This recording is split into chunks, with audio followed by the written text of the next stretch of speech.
It worked.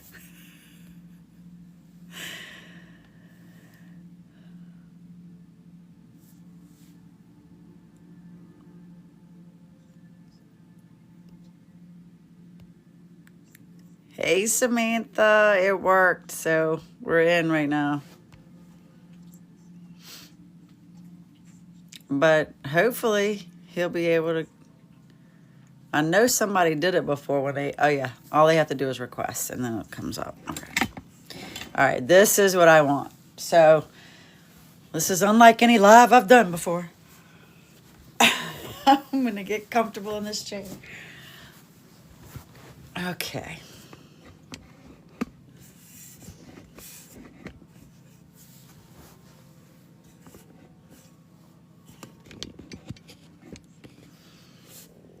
The little leg on this thing. Just want to be a little cockeyed.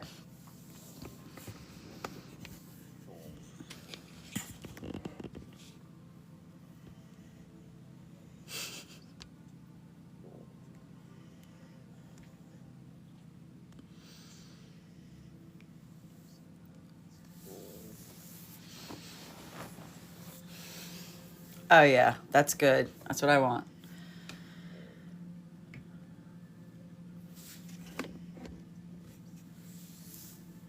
Okay, I didn't get my water. Let me get to my water.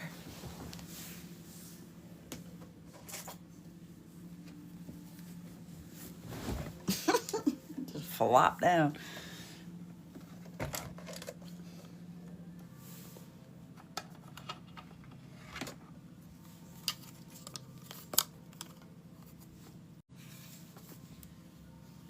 Let's see where Astro is now.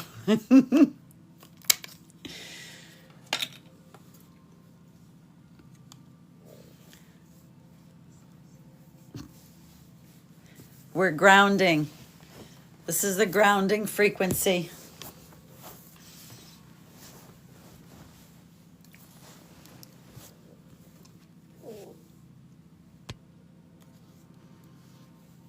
That's so funny.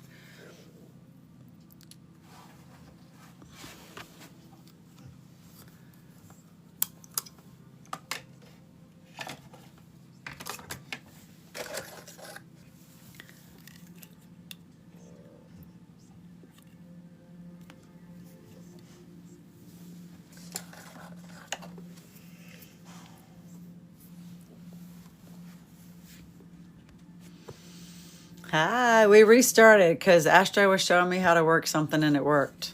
He'll be back. He had to go get some water probably. I can't find my microphone from last week. I was traumatized in my last week's live. We catching the Schumann resonance tonight. Yeah, this is part of it. We're gonna go down the trail because each one will let you know how it feels, and that's what I want to do. So we got there's I used to be able to say it properly, and I know you're going to know what I mean. I think the decibel is the loudness. So we have it on. We're going to turn it up just to see how it sounds. And that's 7.8, 14, 20, 26, 23, 33, and 39 hertz. That's the grounding frequency. So about like 15, you can still hear it. 13 from the distance it is from here, you can a little bit hear / feel it. And so that's a little more felt than heard.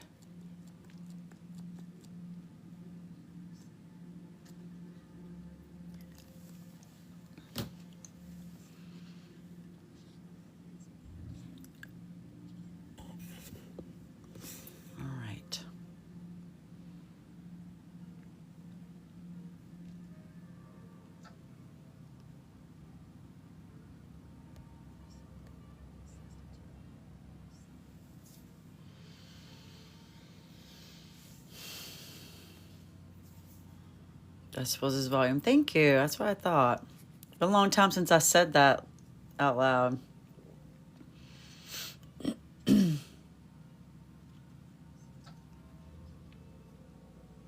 Now I gotta remember how he told me to do that dual camera. So this will be on for about 20 minutes. Thank you. Grand evening to you too. I usually do 30 minutes of this, and then the next one that's going to come up is the 0.1 hertz frequency.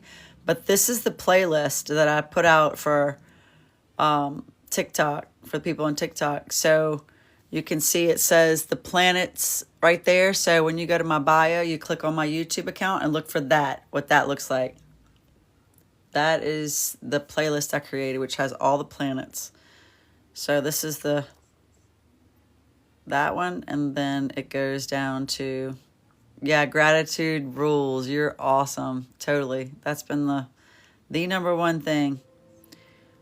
So then there's the heart-brain coherence. It goes to the sun, Pluto, Neptune, Uranus, Saturn, Jupiter, Mars, Venus, Mercury, the moon, and then here's a pure 144,000 frequency, and then this is the sun, moon, and earth frequency. I wanted to say all this with Astro here, but I logged out to follow the worked.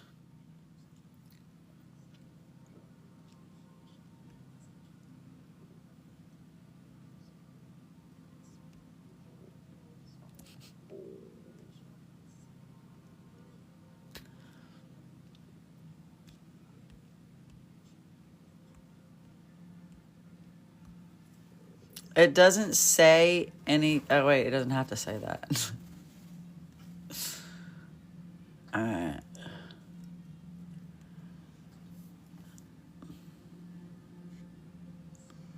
I'll send him another thing.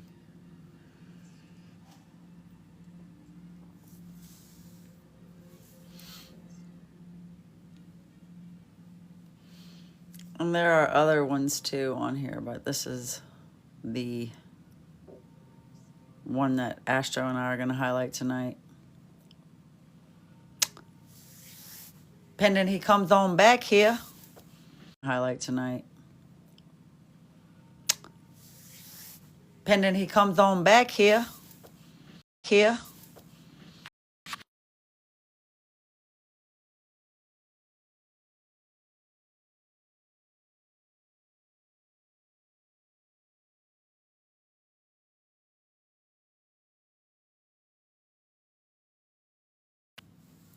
I saw you laugh, so I wanted to say hi. You are loved and special and important. That made my whole night. No matter what happens from this point for the rest of the night, this whole night to me is validated by what you just said to me for myself. I'm taking that for myself. And dude, that's you? Oh my gosh. I've been praying over you. I trust myself. I know myself. I love myself. I trust myself. I know myself. I love myself. I trust myself. I know myself. I love myself. I trust myself. I know myself. I love myself. Stay with me, okay? I heal myself. I trust myself. I know myself. I love myself. I heal myself. I have missed you. You have been on my heart and mind for the last days, well, since this all went down, but for sure. Stay with me tonight. And now I know what your handle is.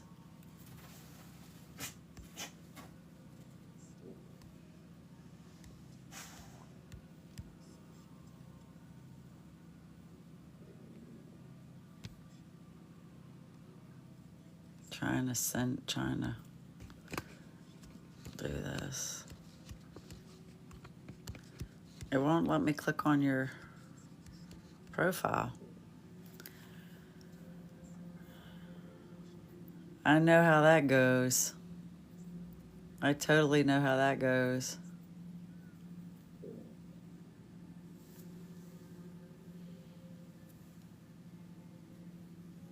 Hey, Gigi. Astro humored me with this thing, trying to get this little circle here and the screen on the back, and then I had to log out to do it, and he's supposed to come right back, and I'm waiting. So that's what we waiting for.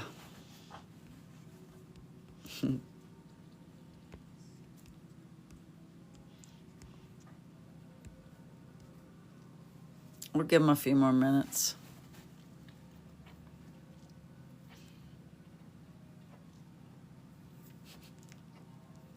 Hey, everybody. Y'all so sweet to join here. Pending Astro coming back. TikTok can't touch my account, and they shadow ban. Oh, dang gum.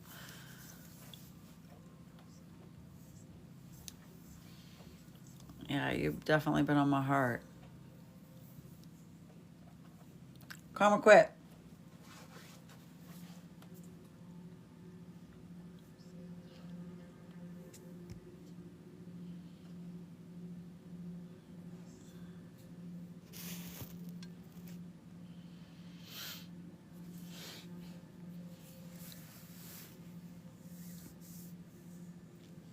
Now I know how to do this. That's good, because this is going to be something that I think is going to happen. I like it when I found it the other day. Hey.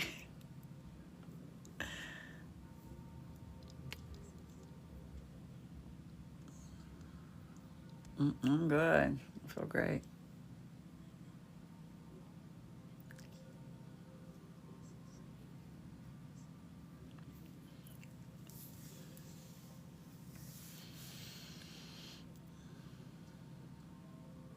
I'm not big on small talk, I reckon. One leads, hey, there he is. One leads to, uh-oh, there we go. Dual camera will be turned off when you go live together with others. Oh, that's what happens? Dude, it doesn't even matter. It doesn't even matter. It turns it off when somebody else goes live with you.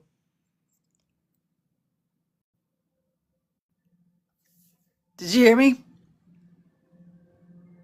Serious? Yes, dude. I'm so full right So now. why don't you, okay, so like, for example, what you can do though is have some pictures of what you want to talk about, right? Or things, you know?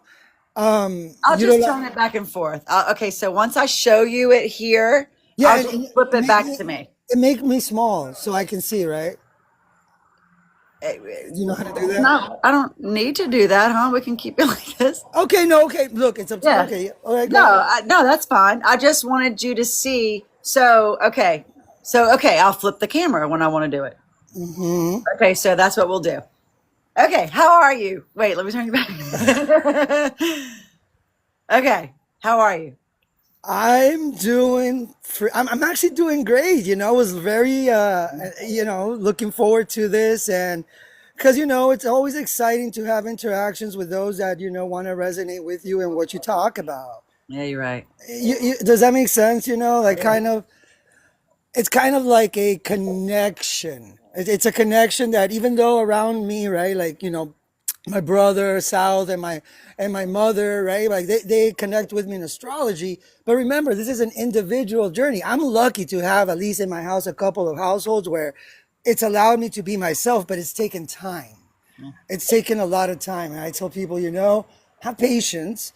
This is Jupiter in Cancer. Whether you like it or not, this is a lot about family. This is a lot about the experience of Jupiter in Cancer. It goes to our ancestral roots that comes from this, right? And so yeah, I've been doing great. It's kind of it's still accepting the changes.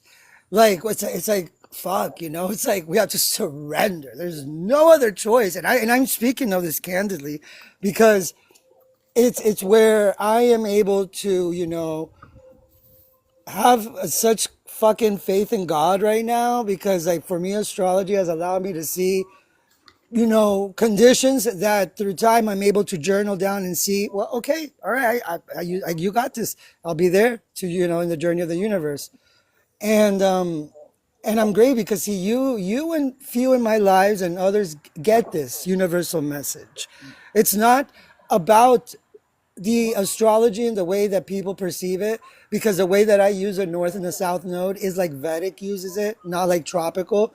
They don't utilize Chiron either the way I utilize it, because it's kind of like with John D. What we could do a live about John D. sometime, because that was one of my teachers, and this is a lot of the work I did in the Rosicrucian. Understanding the macro to micro, and then the micro to the macro. And so right now it's become very micro. I've noticed that in your whatever chart, your human design, your numerology, your astrology. But this is why I see that when you connect, you understand it. I'm always here to give to those that actually want to connect with the energy, because they're going to utilize it, because they're starting to see it's not what I'm telling you. It's actually like the universe's connection, that you can make what you want of it. That's your God, my God, it's all God. And I have no shame in saying that. You know, a lot of people you can take that as it is. I tell people, but it's a one thing that allows man to humble down is that. And in astrology has helped me out, like right now, if I didn't have it, let's just say, I don't think it'd be that easy. I've been having to walk the talk to keep this job from God. I always say, I'm always going to be feisty in this, but I've learned, and you've seen me in my journey. I have no, it doesn't shame me, or I don't feel vulnerable, even though it is vulnerability. Grow on this, right? And the way That's that I what we're know, supposed to do, though. yeah, but many That's don't the like to problem speak that a about lot of people are having, is that. they don't want to feel their vulnerability or look like an ass at times because they learned something. Well, I mean, it took about a lot of people, because it's like I realized our projection doesn't define the essence of what we are, but it does help us correlate with each other, right? So you can take it, and that's helped me out, right? So like I won't lose my spice, because it's but calm down, Astro, because I know I have that. But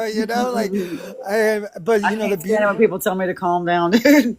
Well, I mean, for me, it took a little more about like seeing it from a perspective, astrological high vibration I have.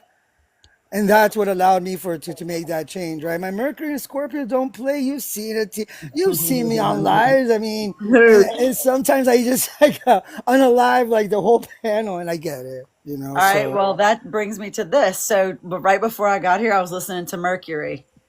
So I don't think mm, that I talked to you about this. Let me. Okay, hmm here we go. I'm supposed to be turning the camera around. Mercury's Okay, 141, right? is it? I'm gonna have to look. But look, Well, let me know. Okay, let yeah. me show you this. Okay, this is what I'm telling y'all about the planets that I have on my playlist. This is it. So when you go to my YouTube, you'll see a playlist that looks. This is it. This is the playlist. See how it says planets? Can you see that far away? Not really, So Let me get up. maybe. All right, hang on. I'm going over here. Hey, doggy. All right. So when you go to my YouTube, this is what you'll see. All right. That's the plan, the way it looks. And then this is going to be the list down of the whole thing. So let me and we'll run down it throughout this conversation. But this is Earth, the Schumann. This is the 0.1 hertz. I'll tell you how I use them medicinally. Pluto, Neptune, Uranus, Saturn, Jupiter, Mars, Venus, Mercury, the moon, 144,000 hertz, which is just for fun. This is epic. This is the sun, moon, and Earth. So Okay. we put these on tonight. Okay, I had the grounding one on when we first got here. Now we're on the 0.1 hertz frequency. So what I do when I turn this on, when I get home from work or whatever I need to do to recenter, when I'm feeling like I need the planets in my life, I put the Schumann resonance, which is 7.8, 7.8, 14, 20, 26, 33, and 39 hertz. That's what's mixed into this playlist. I do it for 30 minutes. Then that's my grounding. Then it'll click over. It'll automatically go into the 0.1 hertz, which I encourage anybody to listen at least an hour a day of this zero point 0.1 hertz. And then once that goes through, this is like 10 hours or something. I'll listen to the sun until I feel like I'm in a different position, like I'm built up, free, and ready. Then I dive into Pluto, and then so on and so forth. So let's see what Mercury says. It is 141. Yep, 141.27. So I'll put that on right now because we're talking, and this opens up for communication, intelligence, language, writing, reasoning, social skills, better grades, public speaking, transportation, learning. And I'm going to turn it up.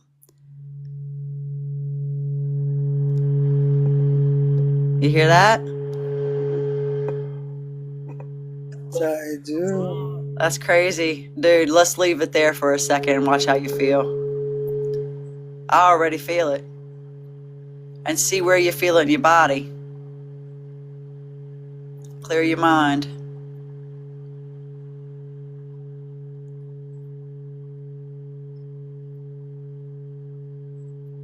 I feel it, dude. I feel it already pulling my heart, okay? So we're going to go down because you don't need to listen to it that loud. That's just for people to see how potent it is. Keep on doing. The reason I'm not responding is because I'm intaking the energy, okay? Good. Absolutely. And then I normally would listen to it wherever it resonates, but I don't want to hear it. I want to feel it. So that's why when people say they're having noise, it's not noise. It's a feeling. And if you're feeling irritable by whatever I'm playing in the background, that's something that needs to be worked on. And that is my stance here, so to speak, on planet Earth, okay? What I am expertise in. So for this distance, or if I'm in the other room, 15, that's 15. You can kind of hear it here. And you will feel it. It'll start to tighten down. That's why when I say when Mercury's in retrograde, this is the feeling it makes you feel. Interesting. Yeah. And when you listen to this a while, you'll feel yourself go into it. But once that happens, you clear your mind and you start to, that's what is considered meditation. What comes up in your mind, which is coming from your center heart, because that's your subconscious, is going to be what needs to be. That would make sense because it's a second house of moon, which is Taurus, Venus. And so from Venus and sensation through feeling, you can form a thought. I knew I was going to have a great time with you tonight. But you see what I mean? Because it's like that. Yes. It's all connected to the science. So keep on talking. I love it. Yes, I love it. That's why, because it's difficult to find somebody to talk to about this that gets it on the other level. So yeah, so that's this one. And we felt how that feels. So while we're sitting here for that distance, I would probably be like something like 13 because my couch is a little further away. But 9 is a good feel. 11 is like a high end of the good feel. All right, so now we'll go back to, just because y'all got the feel of that, we'll go back to a little bit of grounding and we'll talk. And that'll center us back. Okay. We'll put that on. I'll leave that on 13. Okay. All right, ready. So I wrote down Jupiter is in Jupiter's in Cancer. So how long is that going?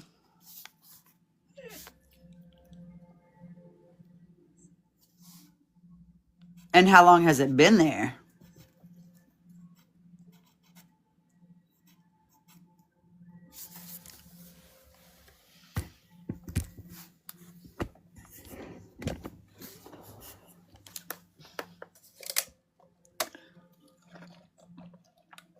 I thought you were going to play a little more.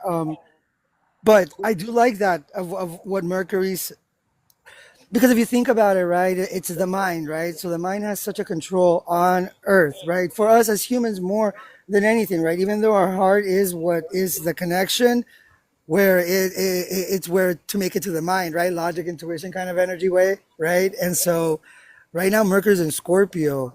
So it's a good time. It's very tense. It's raw. So everyone's getting a little fractal of what I was born with, or those who are born with Mercury and Scorpio, right? So our thoughts can really be a good direct way to figure something out that's already kind of been in the works, but it can get stuck in obsession. Scorpio's obsessive. So like guys, do not fall into like just right now it's Mercury in Scorpio is tense. It's trigger. It's a judgment card, right? So it's a trumpet, and sometimes we don't want to hear it. So the whole collective is going to go through this for the next 3 weeks. Remember, these triggers are here to test you, for you to know, can you confront this moment instead of fight, avoid, in a way, right? And literally, I've had to do that where I'm like, I'm going to lower myself, because even though we all do fucked up shit that's not really that fucked up, but it can turn out that way from another person's point of view, right? Whether we don't call them back, for sometimes I forget. Like my Sagittarius energy is to remember people's birthdays or things like this. Like that's part of our energy, right? Because for some people it's something that comes naturally. So for me, like that lesson is huge, right? And so with this Mercury right now in Scorpio for the collective, it's kind of testing people that you have the utility to vocalize it. Just choose wisely. And know that if you're somewhere that it has to be utilized too much, is because we're not connecting to where we are being received. Like I'm being received right now and you are. All right. So, do you know which planet is Scorpio off the top of your head? Pluto. Okay. I'm so happy right now. Okay. Pluto. I And did not that's know and then we think about Pluto, right? Like I was like, because I'll share with you some things I was putting from my workshops that I think would be nice for to talk about now. So when Pluto represents authenticity, it's at its highest, radical authenticity to shame. I mean, those are the extremes of Pluto. Right? You've heard me talk about that. So, and it's about knowing that from authenticity is acting from one's authority, just to make it simple and not find so many definitions for it. And so that takes a lot of will, power, confidence, right? And this is why Pluto's connected to Mars. Like in Vedic and all that, Mars used to rule Scorpio and Aries, but we evolved. Now Pluto is in our evolution, scorpionic energy, right? That's what I mean by I utilize both systems. All systems are wrong if they get stuck in one system, whether it's tropical or Vedic or Chinese. It's about utilizing the planets. Because I mean, even in Chinese astrology, they go by Jupiter. And so there's a Jupiter. I can do that in Why do tropical you astrology. think that is? Well, because it falls into like the Tower of Babel, the separation of tongues, right? Which is that allows us to not see where the core essence is from, and we divide ourselves in linguistics. you know, Okay. And that's um, expansion too. it is expansion if you allow yourself to expand in not such a rigid way. You know, because some of us experience, and myself too, one of the reasons right now we got to go out of the opportunities that we can really take advantage of, that we sometimes just, no, I've already done that, I've already been there. Right now life is saying you still don't know until you go, kind of energy, or until you try it out, like this right now. Honestly, 3 months ago I would have never thought I'd be doing a live with you, because I know. Dude, it I was was like, drum roll. Like, what's gonna happen oh now? Woo. Oh man, that is so funny. So that's when I had to release myself and say, stop being, this is about principle. And you're going to see that personality really takes a strong hold sometimes on our better connections. Whenever I met you, when I first, well, you already know we've been through this, but at the same time, it's so awesome to meet anyone in this day and age that has the passion for what they know that they're burning for, to bring forth to people to help them heal. And you can't fake that shit, you Yeah, know? you can. You can tell when somebody's doing it because they want to like be popular, or it looks cool, or they make money, but no, you can't. So Can't fake that's that. what keeps me going, right? Because with my family and my friends, I was my friend, and then out here in the community, and then with people that I see here from time to time as live clients, I've had to learn that if I'm confident with what I do, right? But it takes a lot of challenges, interior challenges of acceptance. And then when the exterior situations come to test you, if you are, right? Because people don't realize that you can heal. It's all inside of you. But Life tests you at that moment of acceptance with a situation. And when you realize that when you pass that moment, you start to see, okay, because that's where I started to kind of connect and really obey myself by obeying the universe, by obeying God, it gives you what the fuck you want. That's how, and that's how it's been working. And to be able to connect like with my brother, which we don't have many things in common. I'll be honest with you. But through astrology, oh, well, we can talk political astrology, the planets. So, and it was kind of accepting those things too, right? Like, and I didn't know that, after 20 years, like, so me and my brother, like, we just moved back in together 3, 4 years ago back here. But prior to that, I was living in New York and then in France. And even when I was living here, I didn't know he knew astrology, but he's known it for a while. For me, I used to have this friend who would always be like, telling me in my ear, and I used to think it was the stupidest thing. And you know what's funny? Until it jumped into my face because I called out to God. When you fall on your knees because it's like I don't find any hope in life, and that was my 2016. That's when our nodal returns, right? Oh, that's me too. 2016 is when mine came. Remember, because of your ascendant and descendant. Remember, you have a north node Virgo. I mean, a north. You have a ascendant Virgo and Yes. descendant Pisces. I have a north node Virgo, south node Pisces. This is why it affected us that year. It It's was amazing, bad. isn't it? Well, and this is the opposite. This is why I know I can make it. I'm alleviated a little bit, but I know what can. Since nothing ever repeats itself in exact momentum, but it has a cycles, right? There's cycles of different experiences that we get to have, and this is the opposite of that because it's year 9, like we are now. Yet it's opposite eclipses. Literally, Virgo. Does You that know what I mean mean? it's a completion for us then?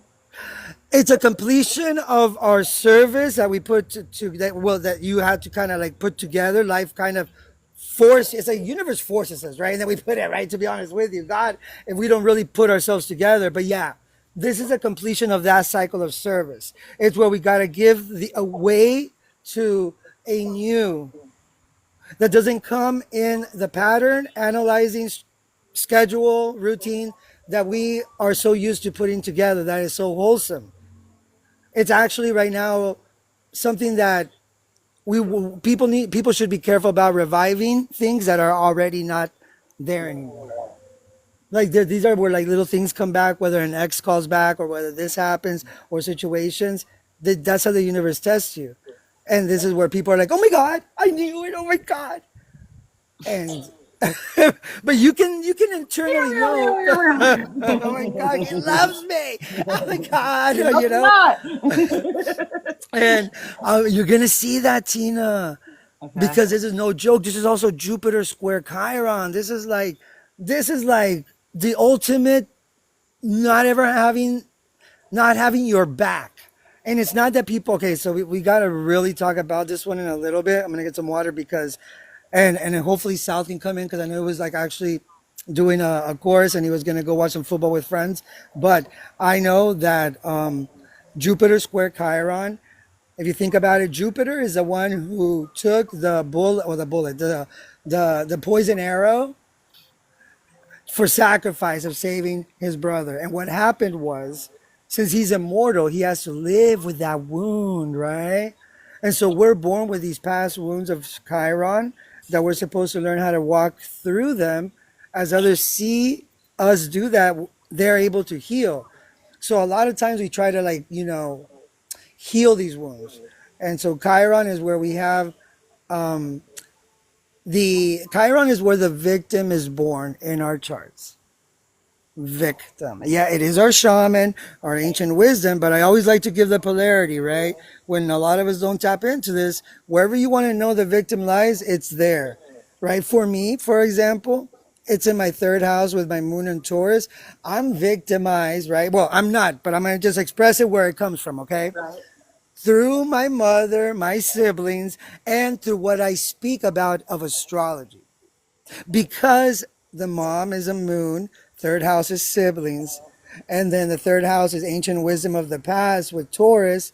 my value of what I bring into this world, I don't think anyone values it. I'm victim. So then you first come out very strong, like I don't care what others think, and then you start to soften it up because that's how you start to embrace it instead of defend it, right? Mhm. If that makes sense. But Yeah. And so Jupiter is the expansion of that. But let me ask you, Jupiter, yeah, go ahead, please. Go ahead. Jupiter is the one that took the poison arrow for Chiron? And Saturn is the father. Yes. Okay. So there is a lot about where Jupiter is Zeus. For anybody who doesn't know, that's kind of like the Jupiter that we all have in essence inside of all of us. Because it represents Jupiter is how we experience. If you ever want to know about your experiences, your opportunities, this is Jupiter. Wherever it's at, this is where it lies. Your guru, your teacher, Jupiter. You're a con artist, Jupiter. So because they can get the best out of you, right? It's where you're like, it's also like um it's divine timing, but it's knowing how to not explode and implode. It's knowing how to just align yourself in a perfect inflation, because Jupiter represents tumors growth, right? Fatty liver expansion. It's also when we gamble. Oh yes, yes. Oh, because Jupiter Sagittarius. I'm a Sag. I get it, right? It's like, oh, rose filter glasses. Ah, it doesn't matter. Whoa! Right. I just gave up the D to my house and I lost everything. So, right. So I like to give both sides of Jupiter because it's important to know. Yeah, it's a guru. It's your wisdom, right? But it's your Karate Kid How do you come back from that? through Saturn. They have an alignment through time that life puts situations that you must face. Saturn is Mr. Miyagi. Jupiter is Karate Kid. How about that? Okay. Saturn's Mr. Miyagi. Okay. Yeah, you know, because Karate Kid's like, I want to go. I'm ready, right? And then Mr. No, you're not. Like, for the tournament, right? So he had to learn. Saturn's like, you got to clean, because Jupiter is about like, the opportunity. I just want to experience. I want to travel. I want it. That's why Thanksgiving starts off Sagittarius season. Time to eat and travel and responsibilities. No, things. It's allowing. So we are born into these seasons. It's crazy, and so there's a reason why Christmas is Capricorn and why we get presents, because presents are material. And when we do good from our experiences, we get presents on Capricorn material season, Christmas, because it's a right condition for presents to. It's crazy, and I get it, because I'm not one of like, I give the children their presents. They're the ones to get for Christmas, right? Because it's something we can't take away from. I mean, at least me, right? I'm that uncle, but it's about like also understanding that there's things that was a purpose for, is what I'm trying to say. And the astrology plays a lot of it. Yeah. I love how they created the archetypes of these things to explain it to us, though. Okay. So I'm going to flip this and tell you this part. So this is the one that seems to get me in a lot of trouble. And this is the one that everybody needs. This is the heart brain coherence. I wish I had studied up or brushed up on my study, rather, of the zero point 0.1 hertz and what things that this has accomplished. But this is the between the brain and the heart. And Greg Braden, I believe, is the one who really focuses on this teaching, and how much that when they call this the vertex, I do believe. And it is when the heart and brain, which is the mind, the center of the heart, but the brain and the head actually functions the organs, which essentially when the center of the heart, the mind, and our actions, the frontal lobe of the brain, is in alignment with itself. That's when we are dynamic manifestors. So that's what the 0.1 hertz frequency is. So I'm going to crank it up and sit with it for a second. I know that's loud, y'all. I know that's loud. It's not supposed to be that loud, but this is for emphasis purposes. All right, we'll sit with this for a second. Just sit and see how it feels in the body, where you're feeling it. Like I'm starting to feel it in my lower back. I know that sounds crazy, but that's where it's manifesting itself. So that tells me that tension, there's sadness in my life that I'm still working through. And that's where sadness is held, is in the lower back, kidneys area.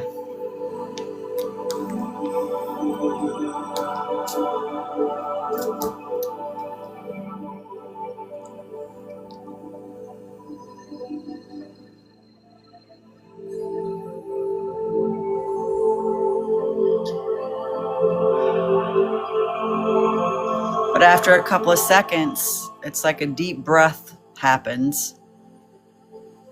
And then it's too much. It's like, I gotta balance this, which it's a frequency. It's not meant for decibels per se. So you feel the difference in how it felt when it came off of that high. It's very powerful. And this one is so loud in itself that, like, I'm doing 9 because I'm across the distance here. For it to be more of a feel, you can kind of still hear it a tiny bit. But when you're listening to this, you don't need it high. It's a feel. So it's not like your ears are having little hairs in them affected by the loudness, the decibel. It's about the vibration that vibrates through the human. So we'll let this play in the background since we got that bump about how that feels. And we'll play this for a few minutes while we talk. And then we'll move on to the sun and see how that feels, and so on.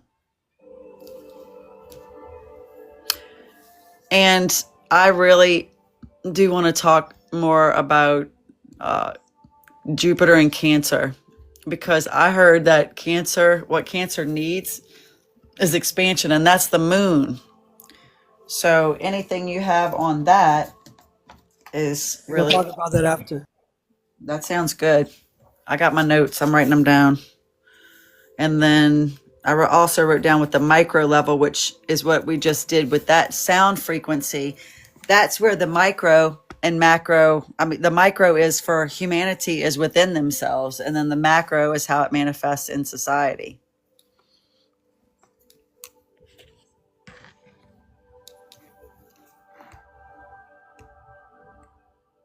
I probably just did that 10 times because I couldn't see that it flipped.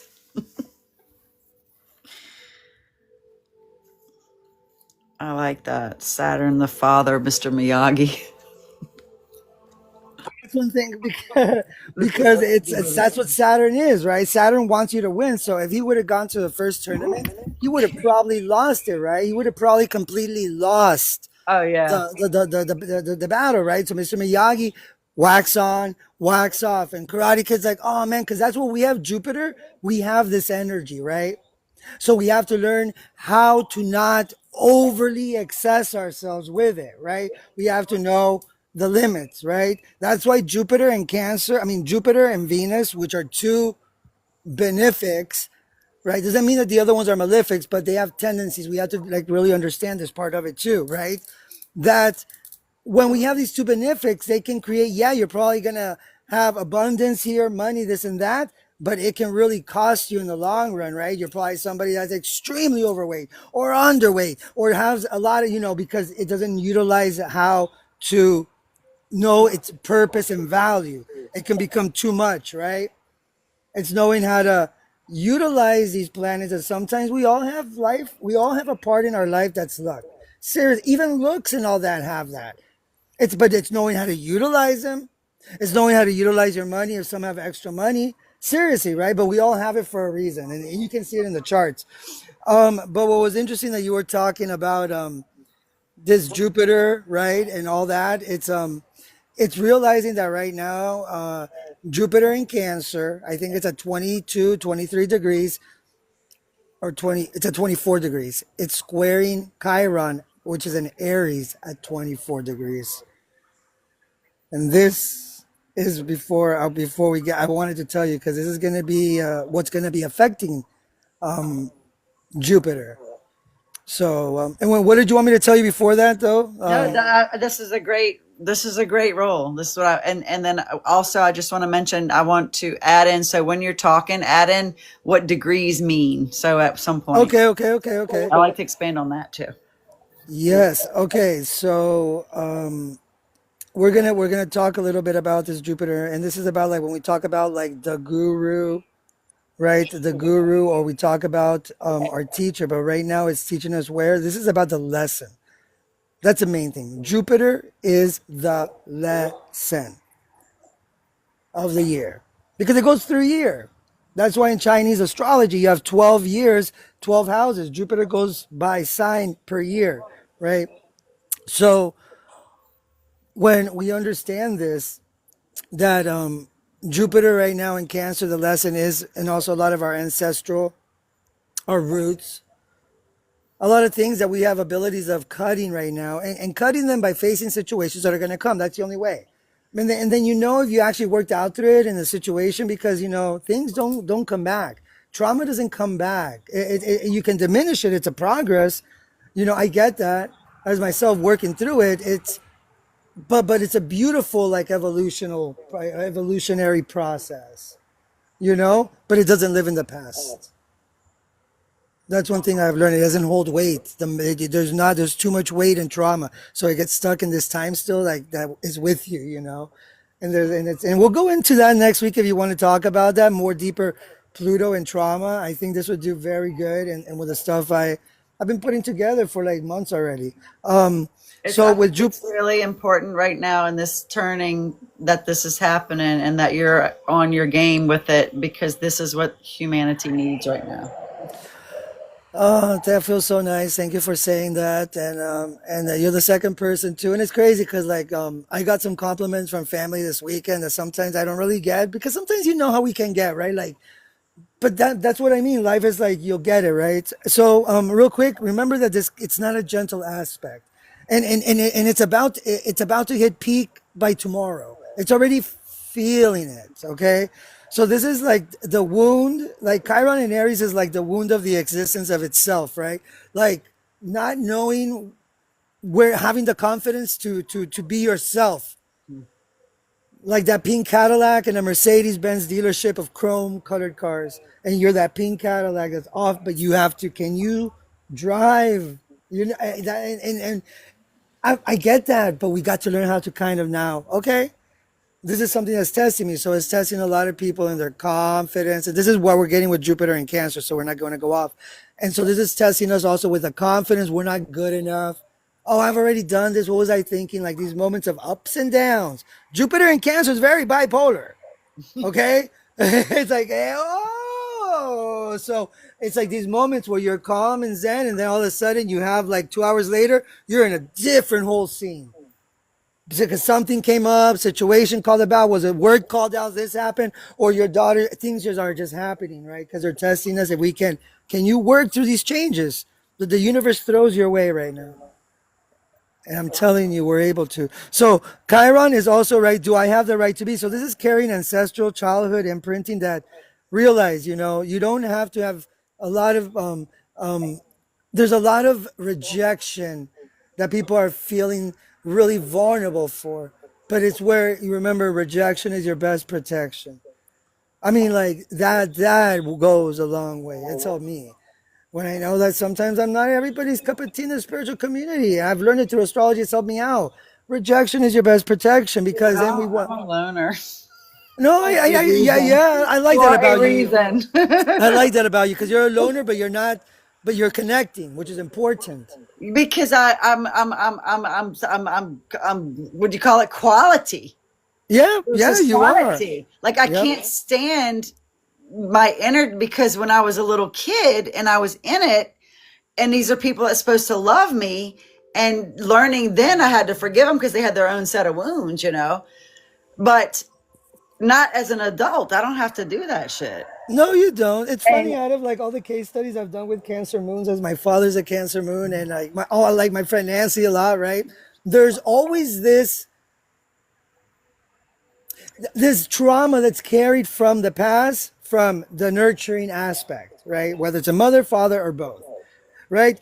So I always tell them, no, like this was for a purpose, for served you, and it's not that it gives them how can I say this? I'm not telling you that you're giving somebody like, oh, it's okay that they did that, but it's having an understanding why it happened. It releases a lot of that extra, resentment we can hold on to ourselves. We can release a lot more. Because my dad, it's funny because I hear you say some things and I could hear like little things like that, right? But remember, sometimes we do create a little more than what it really was. And this is where we can My kind of, case, my shit was worse than I'm saying it. well, no, I'm not saying you. I'm speaking rhetorically, right? No, you're open about it. I've heard you, Yeah. right? But you I don't ain't even also touched on drown some of the people with real it, bad right? stuff. No, but this is what makes you a great person. I mean, you don't think about like if we want to go deep down even to the Jesus story, right? He was a bastard son. I love that about you too, that you talk about the Bible and you I know love that about you. because I love I do I always say I hate the division, but if you talk about Jesus and the apostles, they weren't like light beings. Some of them were delinquents, right? But they Yeah. had to go through that. Some of us had to go there, and they had fucked up childhoods, you know. Fucking Mary, young as fuck, and not Mary. You know what I mean? What was Jesus born into? So look, I'll tell you this right now, and I get it, right? But what I like about you is that you don't dwell in them. You don't have to over drown people in them. You don't feel more powerful if you express them. Because I see the difference. I see those that utilize them as covert narcissists already using this pain for others to gain their side. That's not how it works. Yeah. That's why I respect you in that aspect. Because Thank you don't you. drown it. Because I don't want nobody to feel like that, like I felt. And I know that whenever I was in it and there was a dynamic and it was you got this, I always went harder bad because I said, if I'm down here in the pit, I'm gonna go ahead and scoop up the rest of this shit in the pit. Right now with Jupiter and Cancer, this is expanding emotional tides. Okay. Family myths. Right now, we can clear up some things right now. Sir, I've been able to. Everyone's personal. I recommend you do this. Yeah. It's also moral frameworks around nurture, protection, and belonging. But this is where faith is coming from caretaking the home and emotional loyalty, right? Understand of being grateful for those who you have. And no matter, that's how they love. We have to see that. And yes, sometimes it's gonna get you. Yes, allow yourself to feel that energy and might react to this word, to this life. But know that right now that's who they are. We accept that. We really release that, hoping and dreaming and wishing that someday, right? Even with my brothers and sisters or the experiences that they have with my mom and dad is different from me, but then I don't see it as one way. So you see that this is how together these energies work, because it really makes life not so personal, and we can find ourselves in a more that's when we become people pleasers, right? To get something that we already are not even meant to have that way.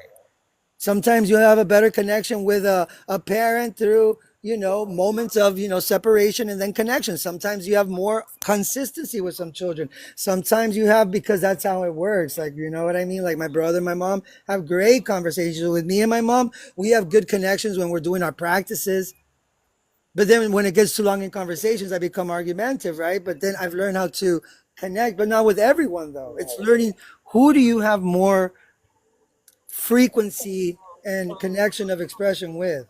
I mean, this is what also helps out in astrology because we don't with everybody, and we have to kind of accept that, you know. Yeah, well this is what I'm saying about my role here.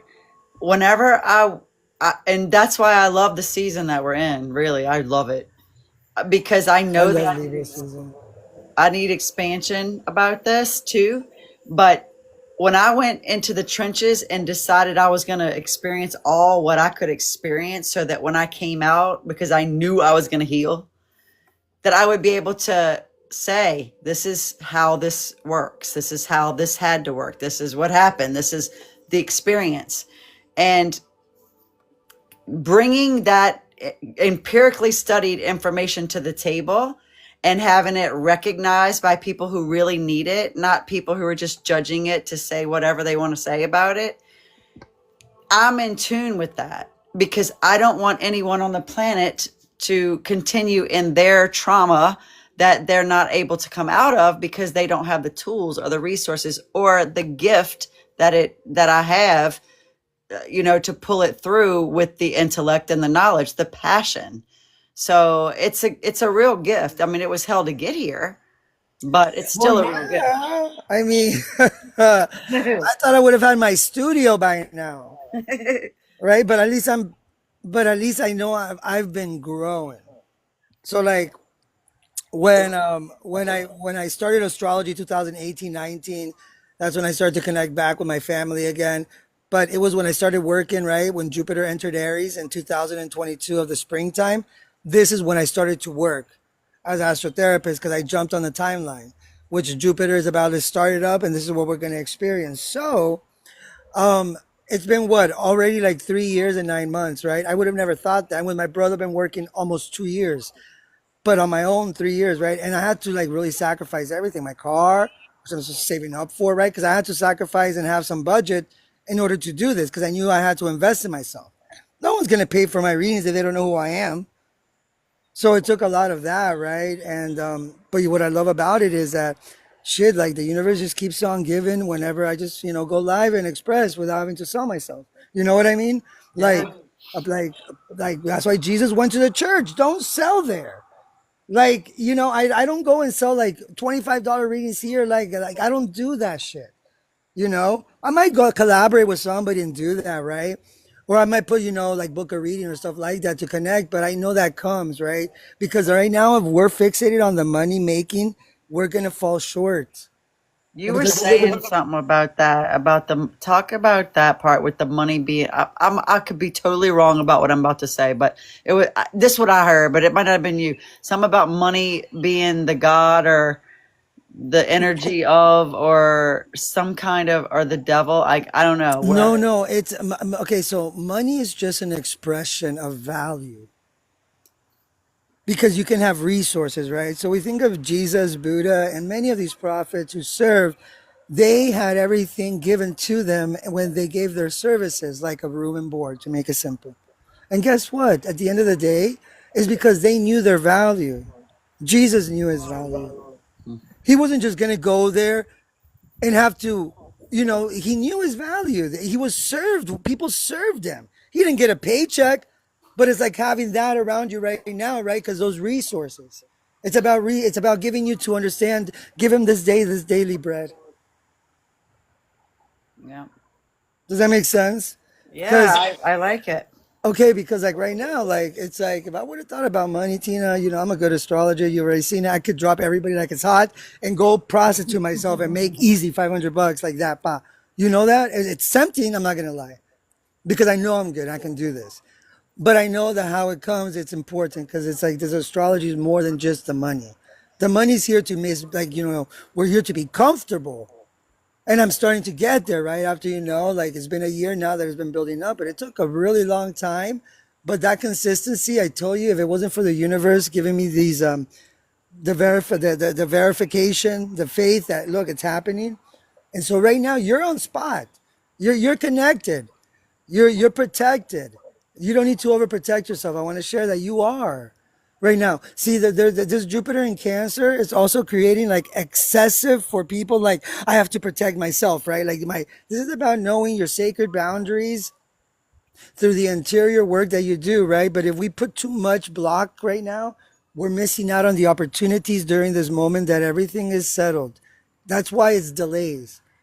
It's about that's why right now Mars that is not retrograde is like we want to do this. I know what I want. I want to get it, but why is it like I don't feel like step one is what step one used to be to get because we're all finding it right now. There's no plan, Tina. I need you guys to know that there's no plan right now. That's the one thing I want you to put on the post-it on your a post-it. Look how old I am on your refrigerator. Yeah, I have to agree with that totally. We live, me and my family, my children, we live in the now moment and we focus on now because we already been doing that. They Good. tried So to you've make been practicing on that. they Good on tried to you. make us not do that by just with their temptations, but at the same time, we want to plan like to come up here or go down there.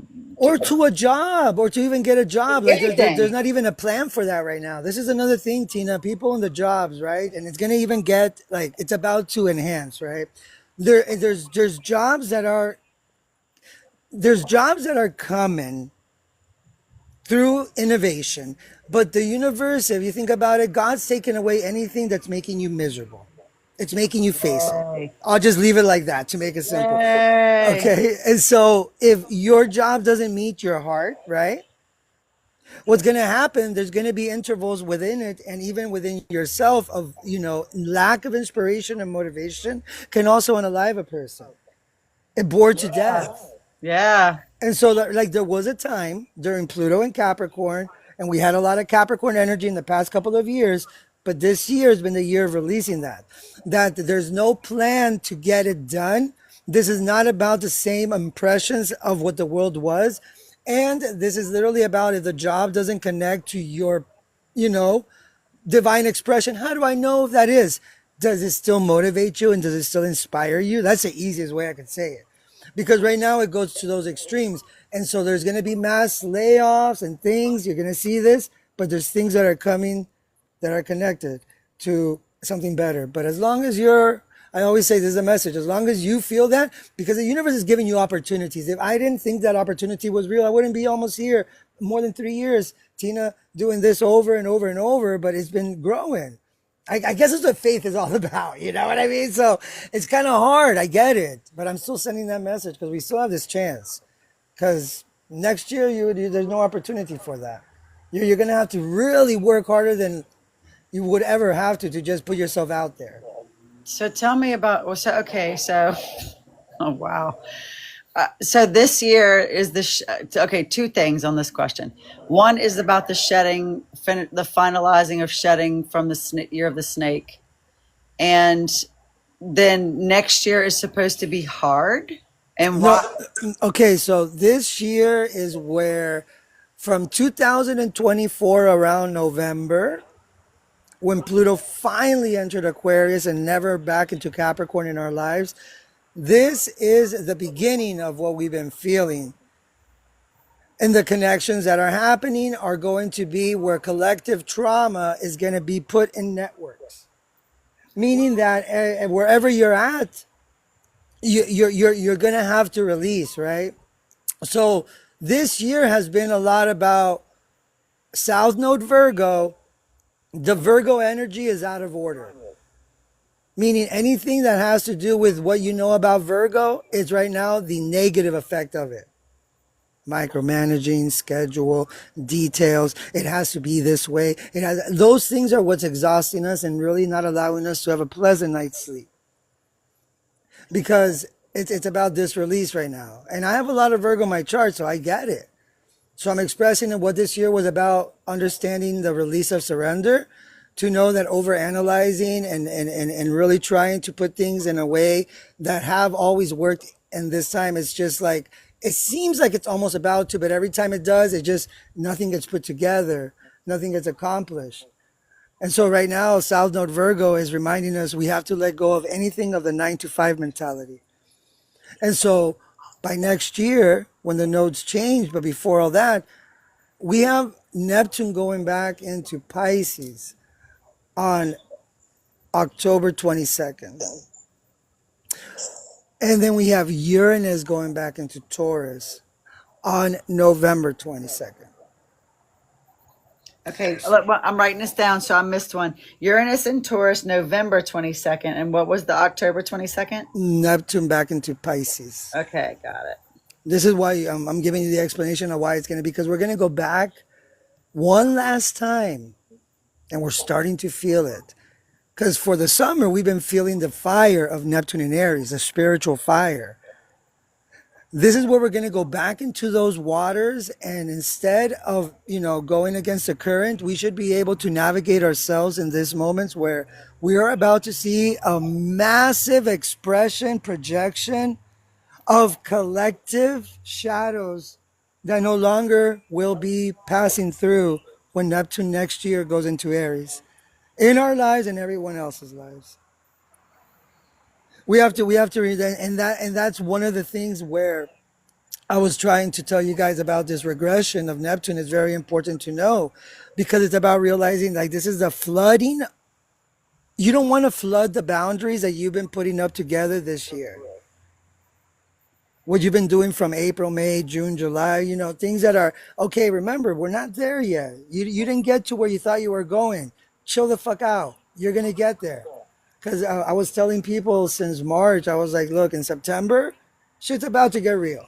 In October, it's even delays. And so enjoy the summer, I kept saying. To now know that we're doing this as it's like a purification. We're going to cleanse up everything from 2012 and 2018. This is like one last sweep up of the spiritual awakening of 2012 and of the changes in values and relationships of 2018.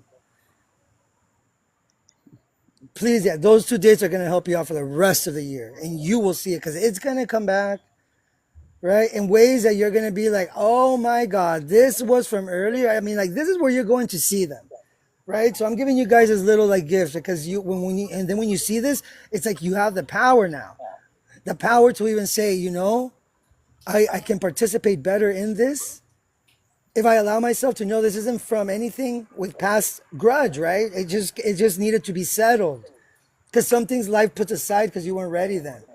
And these things are going to test you. Do you value yourself? Because we can easily fall back into the waters of Pisces, and it's hard to get out whenever Neptune goes retrograde, because, you're going to get stuck with other people's dilemmas, and you don't want to have that. Because there's going to be a lot of spiritual poverty. What I mean by poverty, which is also the monetary but it's also where poverty comes from a lack of self-worth, right? And so when you're lacking self-worth, you're lacking a home, you're lacking a car, you're lacking money to buy food, right? So that's because Taurus is money and Uranus is going back here. In 2018, Uranus entered Taurus. This is why, and this is why I'm glad I started the astrology in 2022, right? And made a waypoint there of where we're now, because you guys still have that chance, right? Because you guys have been working, but a lot of people kind of say, oh, this is crazy. This is not important. This is actually the time to say, like, I can work like this. Yeah, that's what God wants you to do, really enjoy what you're able to bring. Work the system so it doesn't work you. Work the matrix so it doesn't utilize you. Like I'm doing it now. Oh, I'm getting off TikTok because I have to do something, right? But what are you going to do? Do something here. I'm doing it here. I know, dude. Last week I was so like, I don't know if I'm so done because I already know. So this is my service, but I don't want to do it begrudgingly.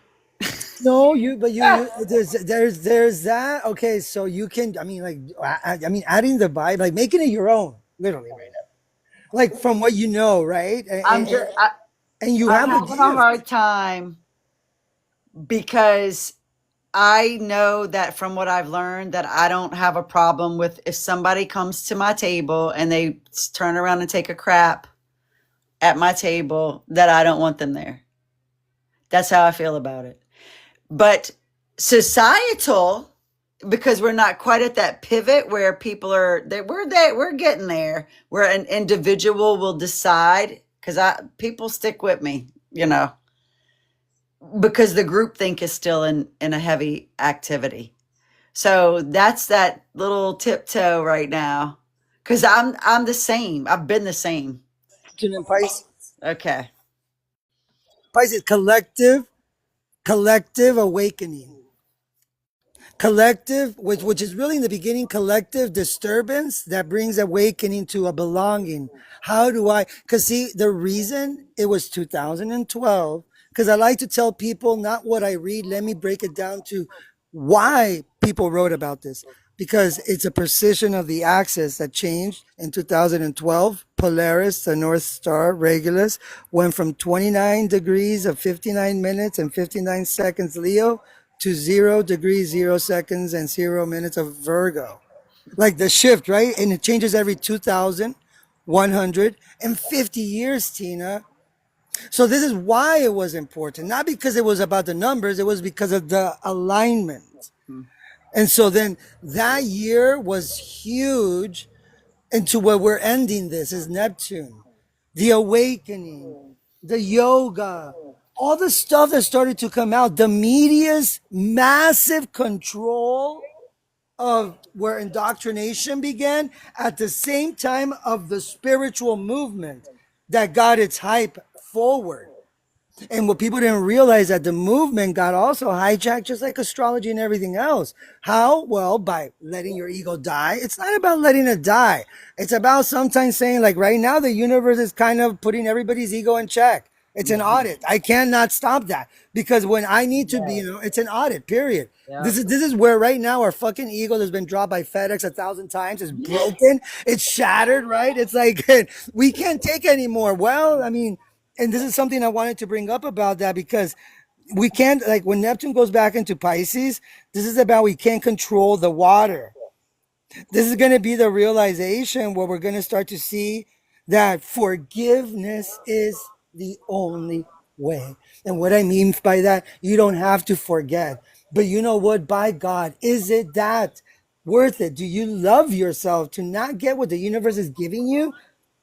Because this is about forgiveness, and so it becomes a selfish act, my friends. And I'm saying it because I can talk like that because I worked through this, and it's hard. I don't need to give you guys all my traumas, but I can tell you it hasn't been easy being an astrologer for almost 4 years without having to go with things where I've learned how to laugh at it. Because sometimes I hear people like bitch about some things. I'm like, oh my God, relax, Yeah. Sometimes you can't explain something to someone that they don't understand. How do you explain the internet to a child? Like a 3, 4 year old. That's kind of like what people are trying to do with our family members. They'll see it because we've all been there, done that. But one thing I did want to also say, guys, is Pluto is stationing direct on the 13th, right? So we're starting to feel that. I mean, it's already stationed. It's going direct because when the planets go, it's like a seesaw. Well, no, it's more like a pendulum, right? Back and forth, retrograde, direct, right? So when it goes retrograde and then it's coming back in its stations, it's like at a standstill. It's aligned with Earth, Pluto. And so what happens here is that this is setting up the stage for what Pluto is here, collective trauma liberation. And so it has to come through situations. And so this is where we can be what it is needed, a observer during the moments of a crisis. A crisis could be anything. A crisis could be that you're flat tire, you're late to work, you're fired. How are you going to take that? Are you going to participate, or are you going to see the observation of, has this happened already? What do you like that job? I'm just trying to make examples, guys, because this is how we can really become the best, investigators of our lives through the exterior events. How about that? Yeah, it's nice too. It's a nice, refreshing stance instead of Absolutely. where it was Yes, sir. before. Well, at least look, I'll tell you this much. Cancers and Capricorns from last year and in 2023, because I mean, it's been with that Pluto opposition, right? It's been causing a lot where you've had to, as I always say for Cancer, stop putting flowers on a empty grave. It's time to kind of put that down. you Yeah, know, it's a double. It has been a double hell for me. I'm like, well, I'm ready. I'm so ready because it's the moon. It's the heart. It's the yeah, no, it's a emotion of the moon. whole. You feel it in your every cell. It's not just a thought. It's like No, Cancer is the strongest sign, Carol, it's a clairvoyant and all that. feel. But the beauty of carrying the weight of this gift of that is that once the spirit, the light transmutes that energy throughout the cells of the body, unalivement is not even an option. It's just not. So that's why I'm here on planet Earth. Okay, a little bit of an intermission. Now it's the sun, okay? Flip the camera. So this is the feel 126.22 hertz, the solar frequency power. It's the sun frequency. Aspirations, leadership, masculinity, manhood, fertility, motivation, social status, humor, confidence, and power. So I'm going to turn it up.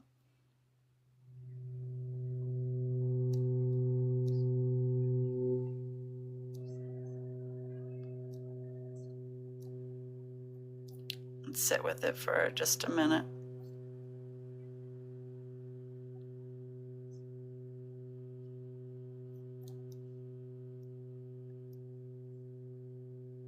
See how it's making your body feel. Clear your mind. Remember to breathe.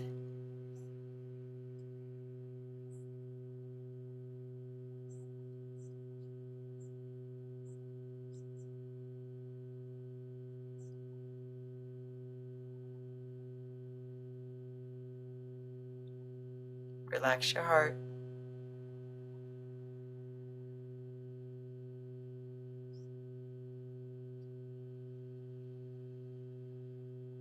Deep breath in.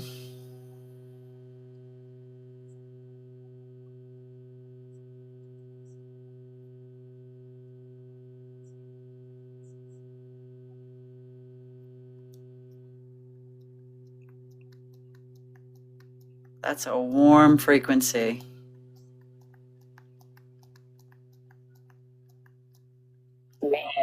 It's amazing.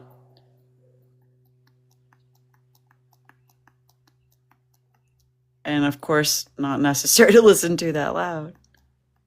But this is just the vibration now. You hear how you could hear it with your ears earlier? The vibration is still coming through at that low decibel. Yes. Well, so that's the sun. And we've been listening to the sun. So we got that feel. So we're going to go ahead and make the jump to Pluto. And just let it play in the background, okay? Oh, yeah. I love Pluto. It's my favorite. We're just going to leave it at the low vibe. You probably are going to feel great with this frequency. To me, this one brings the whole body in with what you said. It's in yours is in Mercury. Your Scorpio is in Mercury, or Mercury and Scorpio Mercury. Is that what you said? Yep.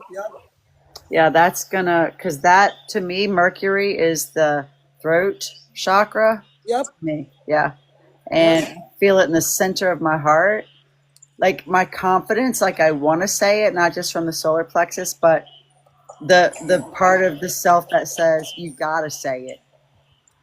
And then Pluto brings in the entire spongy whole rest of the body and self to me. That's, I don't know, I'm saying that's how I explain it. Yeah, no, but well, Pluto is the power, so let's hear it out. Yeah. All right. Hang on.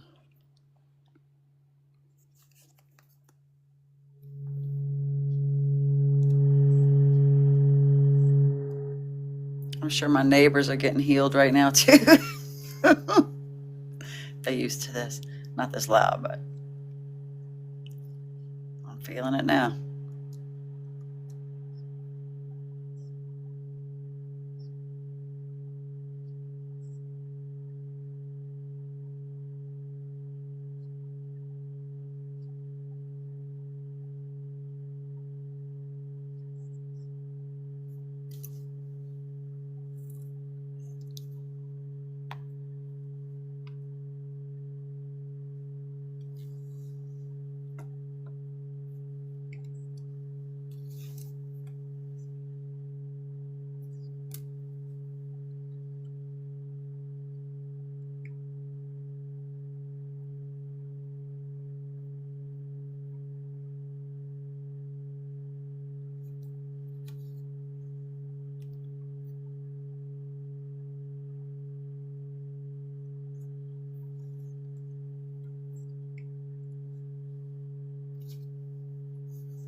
Remember to breathe. It can be nauseating.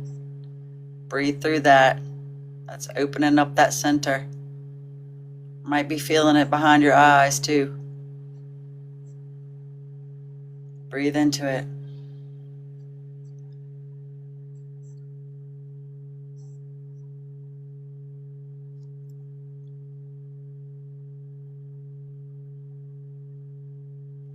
It might push your breath all the way out. Let it go all the way out. That's resetting the parasympathetic nervous system.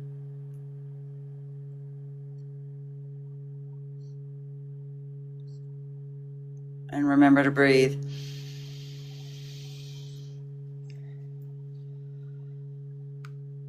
Deep breath in.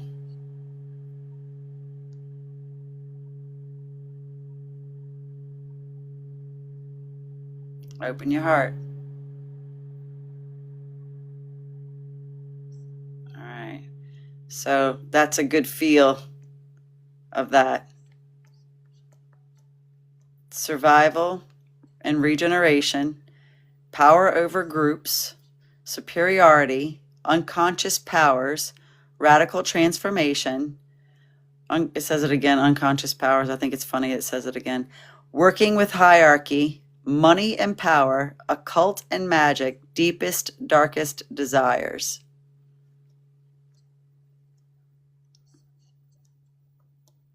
And that's the Pluto frequency. Because that Pluto frequency, it's realizing that, wow, that was powerful.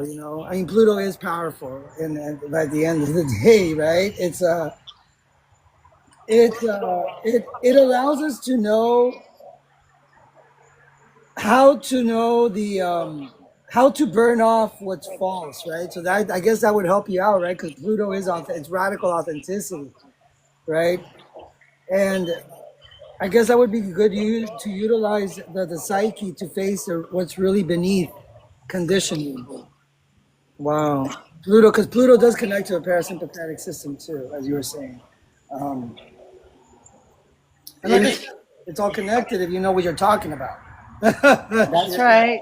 And you can feel it. And the way I know is because I was there, dude. I injected some, like, it was bad. I mean, only the creator and me really knows, and the creator knows more than me how bad it really was.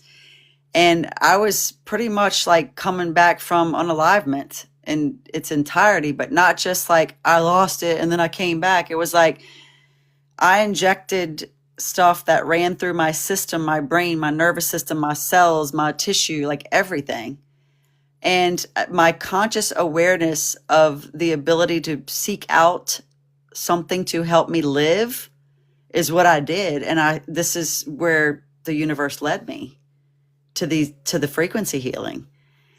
And this is just a drop in the bucket. These are the planets. There's so much more. But once I realized that the planets that they're swirling and that we have it because we call it an archetype form by name of Cancer or Scorpio or something like that. And then of course my studies on those too, it brought it as a whole inside of my flesh. And then my flesh was like, oh wow, that hits this part of resonation in my body, in this part, in that part. And when you feel that, see that, and it becomes a reality, it's a game changer for life, for sure. Of course, because you're seeing it and feeling it in real time. Yeah. Because you're conscious of it, right? You're not just there like, let me see if it works or not. Like, and again, this is stuff that you've earned throughout life. I mean, like that's also what it is. It's like everything in life has a price, and it's your authenticity. And so that needs to be earned through life, right? I see it like that, and you've earned that, like when I hear you talk about the planets, it's exactly the energies right now that we need to not, this is about knowing how to not get to the point of power struggles, learn how to work with this shit, because that part, you said a mouthful just now. That's that part.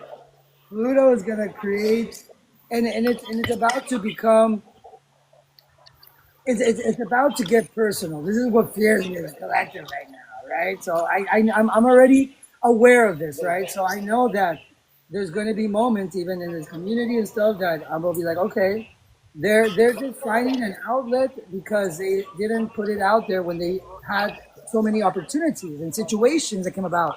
So when it's last call, the universe puts you wherever the fuck you're at, and that's what happens. So if you're in a scenario where you're at a place that you don't want to be at, and this is where last call happens, good luck. You better you're about to create Get a buckled up. yeah, yeah. That's one thing where I know that we're ahead of the game, Tina, and the people who are watching. But we have to also be humble in the aspect to know that we are susceptible. The moment that we think that we got this above the universe says, "Okay, let's throw you a new curveball." That's why I humble down, Tina. That's what keeps me right. Like I Yeah. know I don't. I know I have control of myself when I know what control the universe is giving for a purpose of mankind. Because it's not about me, but it is about me. But it's about me through the universe. It's Dude, not about the I've universe. been showed so many times in my life. I got showed. You know what I mean? I got showed a lot, Oh many times yeah, in right. my life, and I'm fine with learning something new. It's the other levels of like I'm just gonna come at you for any reason. I'm also keen to those tactics too. You know, Well, yeah, so because those are defense mechanisms of like being like think about like a child being triggered for believing in Santa Claus and everybody's telling him it doesn't, right? So right now we're seeing in the community inner child acting like an inner yeah, child acting like yeah. a childish adult, like a I'm like I just want to go fishing. That's all I really want to do.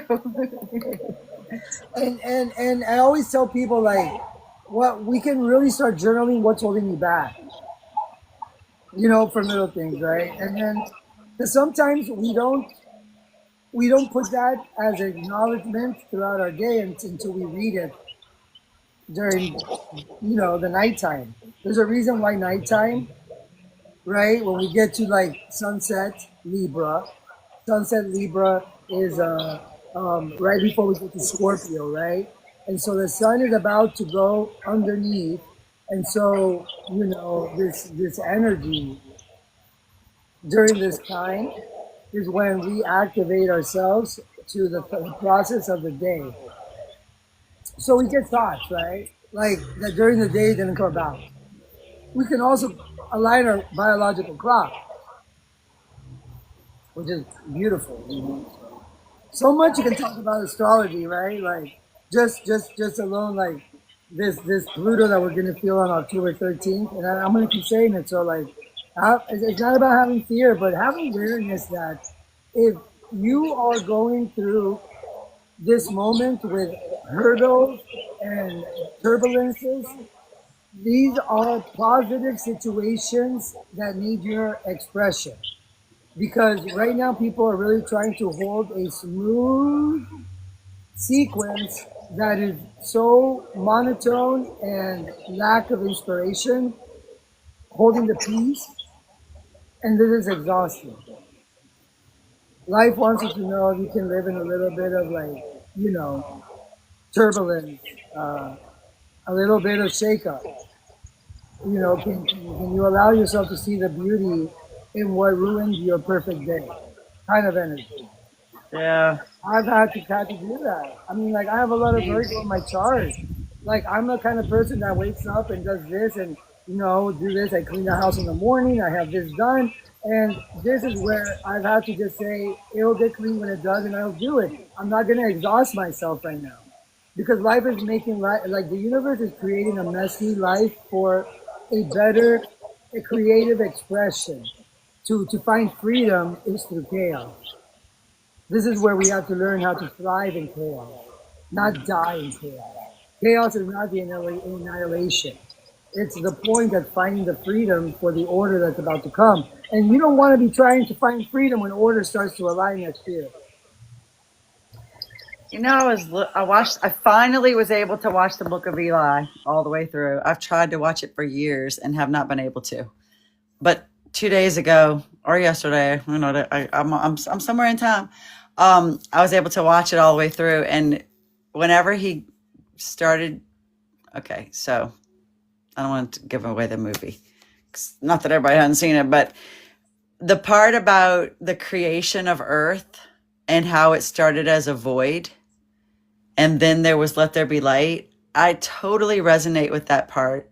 And what you're saying about what you just said to me is when we find that peace within ourselves, which to me is the void, like just a center point of knowing that the feel of our flesh, the way we can touch stuff, taste stuff, and all of that, that's the gift of humanity, of being a human, to have the availability for tangibility. So when people are miserable, right? Because people want to leave this earth. They, like this. Why are you leaving something that you yourself chose to experience? You think that these angels that are divine have what man has?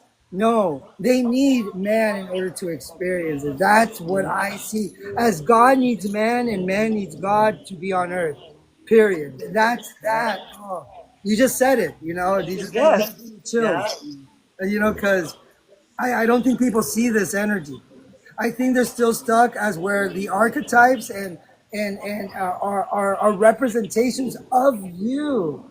The psychological archetypes of these planets are also part of you. Like they represent a part of how you react, right? Neptune represents how you dream. Now, Neptune represents your subconscious, the heart, the higher octave of the heart, the soul, Sophia Christ, right? That's Neptune. And Uranus is the higher octave of the spirit, the mind. The spirit comes through the mind. That's the heart is a soul, feminine, masculine. And that's why in the Bible, when they refer to he, is because he is an outward energy. It's a projection, right? And so people get stuck in gender, right? You know how the Bible goes. It goes in such a divine orchestration of the universe inside of you. In the Old Testament and the New Testament go hand in hand. They're not separated. Because we evolved. So it was teaching us in the beginning as creatures that had, less evolvement, that we needed to have it like this. So it's one of the things that really allowed me to understand how beautiful everything is, because we like to put a negative to it.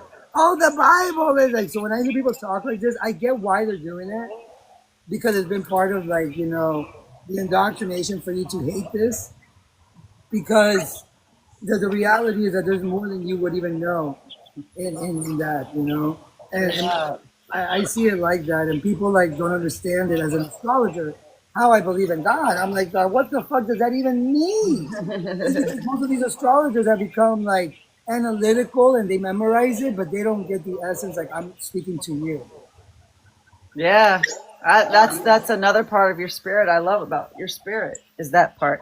All right, since we talked about Neptune and Uranus, we're gonna now highlight Neptune. Well, before we go there, I also wanted to go a little to finish off that Jupiter in Cancer real quick. Okay. We're about to feel this today and tomorrow. So remember that Jupiter in Cancer is expanding our emotional needs, right? It's also nostalgia and the desire to kind of belong somewhere.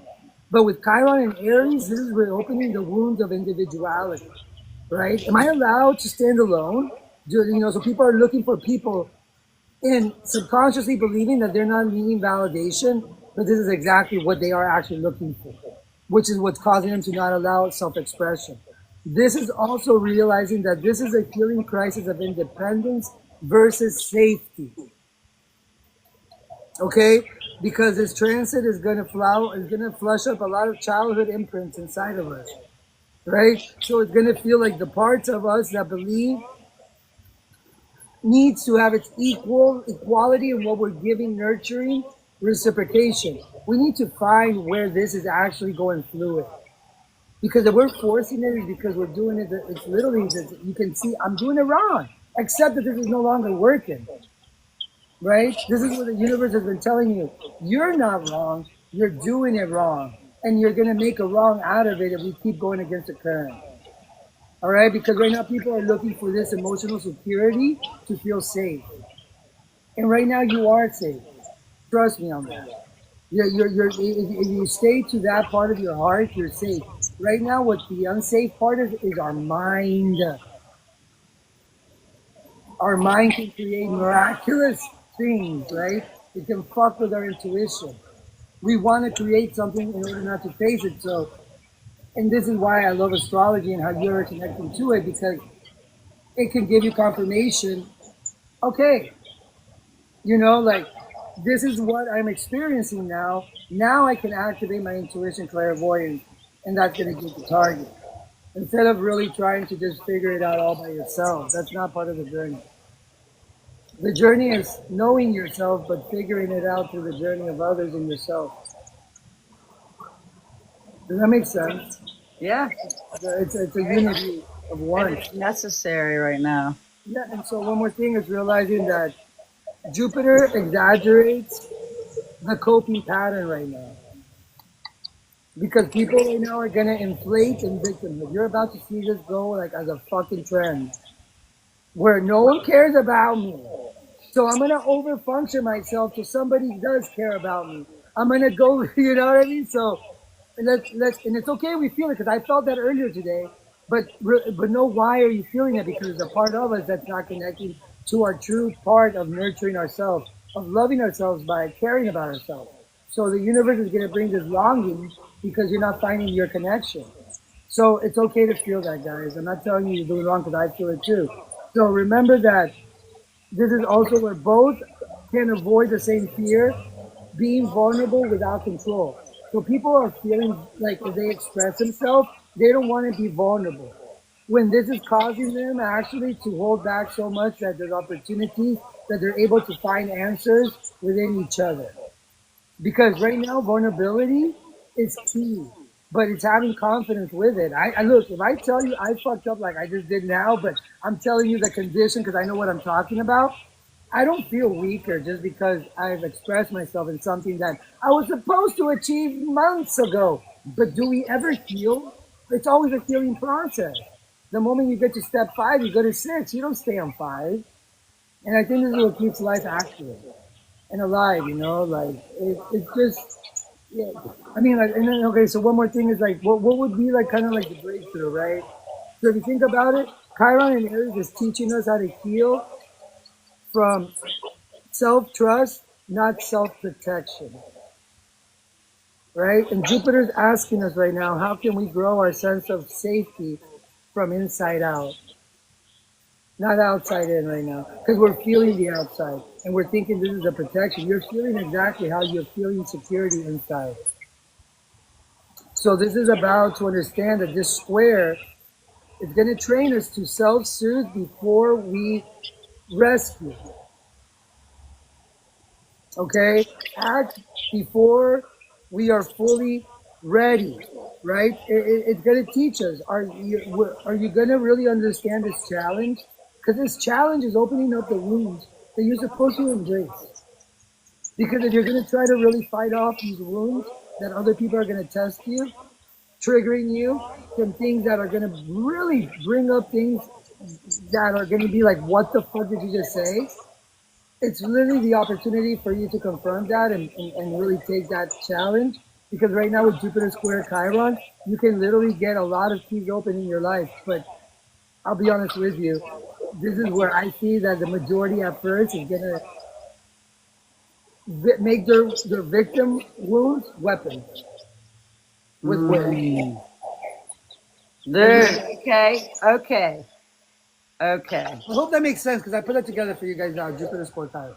This is important for what I'm dealing with right now. I totally agree with that, and I did not have the words to intellectualize it. And at the same time, I'm not going to be victimized by somebody victimizing from using their victim wounds as 100%. Yep. I'm not doing it.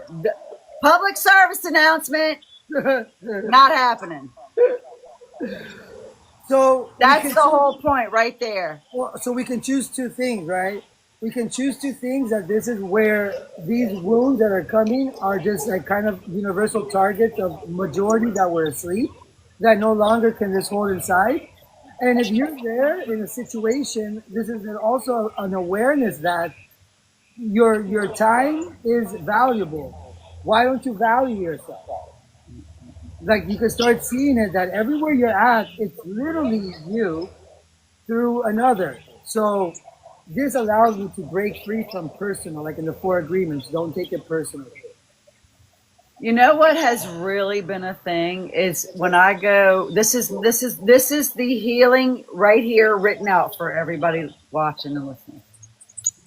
When I go into when I have anybody in my presence, okay, for an interaction, my mirror, and they come in some kind of a way that causes me to feel some kind of a way, and I step back and I go into myself and I say, what's going on here? What am I needing to heal, learn, grow? Because that's what I do. And when I come to the point that it is not my issue, the only next availability is cut them off. That's it. Yes, but I'll tell you a little secret right now. Right? I need to know one. Okay, because right now, this is so there's moments in life that this actually is the key, right? And this is not about taking people's shit, but it's knowing that if you see the patterns of repetition of it's coming through different words of people and mouths, but it seems to be similar patterns. This is where you can choose whichever way you want, but this is the final confrontation, like the final countdown. So, and I get what you're saying because their wounds won't be mine, but we can clear up a lot of those wounds that were given to us at that moment from that person from prior wounds that we've done. This is kind of like that cleansing spot. This is like, do you really forgive, right? So and I know it's harder, easier said than done, but I'm working through this. I'm sharing with you. And I don't have to tell you everything, but I'm sharing with you moments. So this works. Try it out, guys, because it's going to be more enhanced, right? We're not going to be able to avoid for these next 10 days, I promise you, discomfort and turbulence and radical changes. But if we work through this moment, I can promise you this, that you'll be riding smooth through most of the day when these moments arrive. I can promise you that. That's all I can, but I can I'm promise torn. Okay, I was torn because I know me. If I have the opportunity to take these 10 days and just isolate and work on, do what I do, I'm fine with that. But the universe is not going to let you isolate, Tina. You'll see what I mean by that. Remember this. Wait, it's not the time you said? This is not the time. That's what that's what I mean. I can't help it. I'm just. I know, but that's what I'm trying to tell you. Yeah, I like it. And so the universe right now is bringing all these things to you that a lot of people are seeing like an obstacle that's getting in their way of what they're trying to accomplish on a daily basis. But it's actually that obstacle that's giving you the way to your new daily basis. And so we're staying stuck in this other timeline, reviving a life that no longer is in existence, reviving something that is no longer learned and no longer here for you to experience. It's already been overdone, overwhelmed, and overfinished. And so the universe is now giving us these opportunities to get and consolidate all our fucked upness, right? I just made up that word, consolidate it, and take care of it. And so situations are going to come that you must confront. And they're going to probably be with people that, you don't want to. But this is going to clear up a lot of things. And if you don't try it out, you won't know. You won't know. I'm a trier for sure. So, try it out and say, okay, so then you're going to see that less and less of these entanglements that we call cord cutting. Now you're doing the real cord cutting because you're doing the God cord cutting where, the moment that we accept the interior work, the exterior needs to play out by the universe. And when we see this, instead of saying, but I've accepted it, why is it coming back? I've been internally at peace. The universe says, okay, but nobody else knows. We live in an inner outer world, man. And I hope that really helps, guys. I just talked to my son about that today. I said, once that piece registers and you sit with that and it builds some continuity, the external just comes along. Like and it comes along. And at first it's going to come along with that. It's going to come with the most unpeaceful situation for you to earn it. Because that's what it does at first, right? So people get so disillusioned because they can hold this piece together for a long time with your building your inner peace, but life needs to challenge you. because then we don't live in a world that's monotone. You know why they would throw people in the dungeons back then? To be alone, to not have any interaction, to basically die in solitude. Yeah. Because we're humans of interaction. So even for our own inner healing, we need outer experiences. There you go. All right. This Whoa, is whoa, good. whoa, whoa. So this is Neptune. All right. 21144 hertz, which I love those numbers. Overcoming delusions, setting boundaries, personal space, fame and image, beauty as perceived by others, non-physical beauty, fulfilling dreams, attention from others, higher aspirations, heal the collective subconscious, become public icons. So Pluto. I mean, not Pluto. I'm so sorry. Just erase that Pluto part. Neptune, Pisces. That's where the P came from. All right, here we go.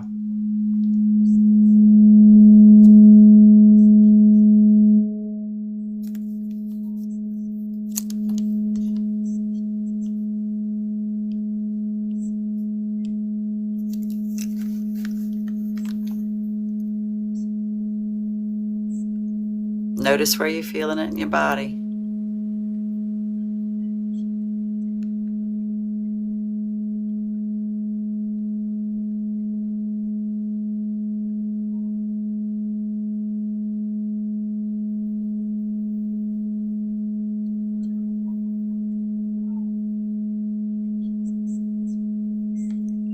Keep your breathing steady.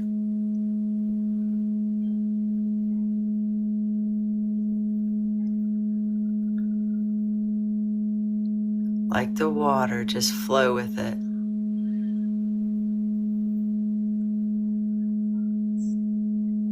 Deep breath.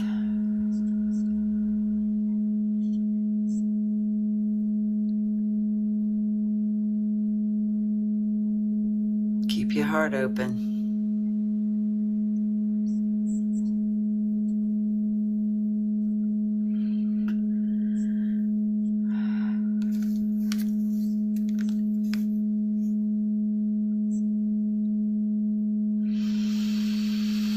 All right. Decibels going down.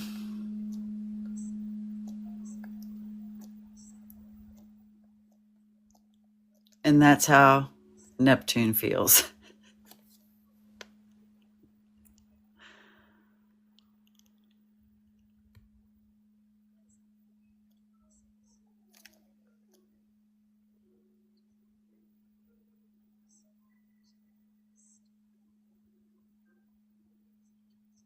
Wow, wow, wow, wow, wow. Like, and especially now that we're feeling Neptune. It helps so much with these because when you listen to the playlist, even if it's just a little sample, your body will tell you where to stop and stay, and then you can manage it inside your house, and then face the world with everybody else who's not working to the levels that we're working on it right now. Wow. And you know what's crazy? Sorry, I was putting on my headphones. Neptune also at the same time, if for dreams, right? I'm wondering if you can utilize this, right? Because since it utilize Neptune rules our dreams, it's why we're able to have this sleep sequence, right? And it also rules our creativity, creative intelligence, right?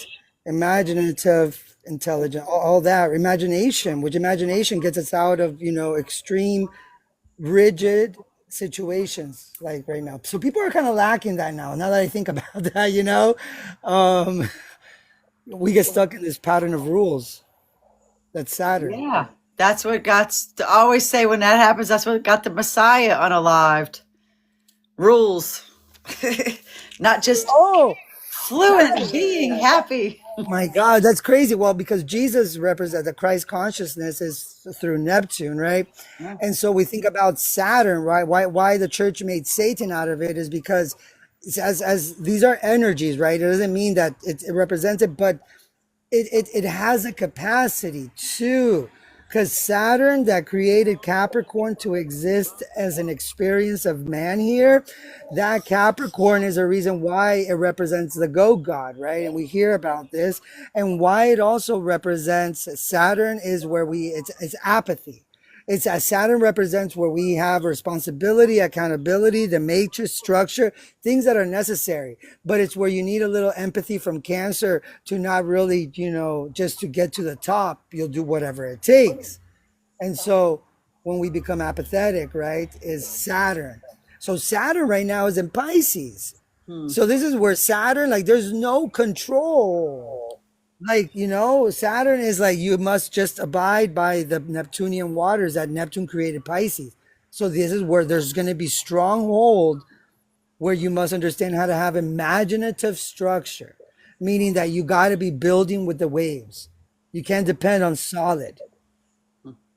That's kind of what it is with Saturn right now. So a lot of people are so used to creating structure a certain way, where now structure needs an imagination. And this is why people are drowning in their own, accountabilities and responsibilities. They don't know how to really take account for right now.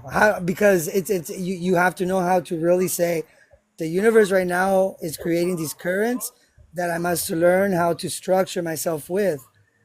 I have to learn how to swim with the current and not against it, or not drown in it, Yeah, just right? flow. Just flow with it. And with this Venus and Water. fucking Virgo right now, Venus is a lower octave of the heart and soul in the connection to Neptune. Venus is in Virgo. Venus does not like to be in Virgo. Okay. Right? Venus, this is like, Venus and Virgo, it's well, I was because looking at Venus earlier and I was like, oh, wow, this must be one yeah, of those. yeah, Venus does not like to be in Virgo, because Venus and Virgo, like, Venus is like love, pleasure, the value, right? It's our value, where we have our self-worth, our money, right? And so, but when it's in Virgo, it's precision, discernment, and order. So filters affection through logic and standards, right? Mm. But so that doesn't correlate with the Venus energy, right? And so this is where it can make us a little difficult to understand that desire doesn't have to be clean, safe, and always in function.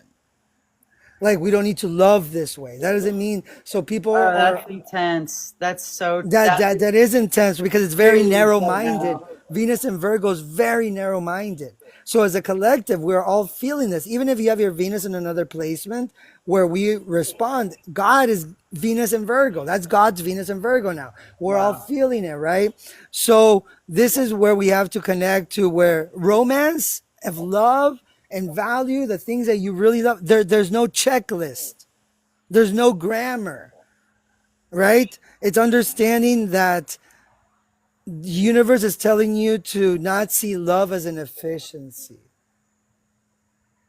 because Virgo, Venus and Virgo can be that, and it can get strung out very easily from its own desires, from just love itself, and understand the emotional chaos is a beautiful thing, to find freedom of what you've been stuck in the loop that's been smooth. It's been a smooth, deadly loop, right? It's very, lack of inspiration, lack of motivation. Where is this lies in Venus? And so right now people are looking too much into a checklist of why not, instead of just feeling it momentarily. Okay? And the South Node is there. So this is like, this is the department that's closed. Virgo department is out of order till next year. So anything that we're trying to make come together in Virgo energy is gonna fall apart instantly. And we're gonna see that, right? So when we think about it, its narrow mindedness comes from anxiety around the worth. If I'm perfect, I'll feel safe and loved, right? It's realizing it's not arrogance, it's defense, right? So we have to understand that this is a control as a trauma response. Mm. Okay, right now for the collective, and for those with Venus and Virgo, it's knowing that it's a tough. That's why it's in fall.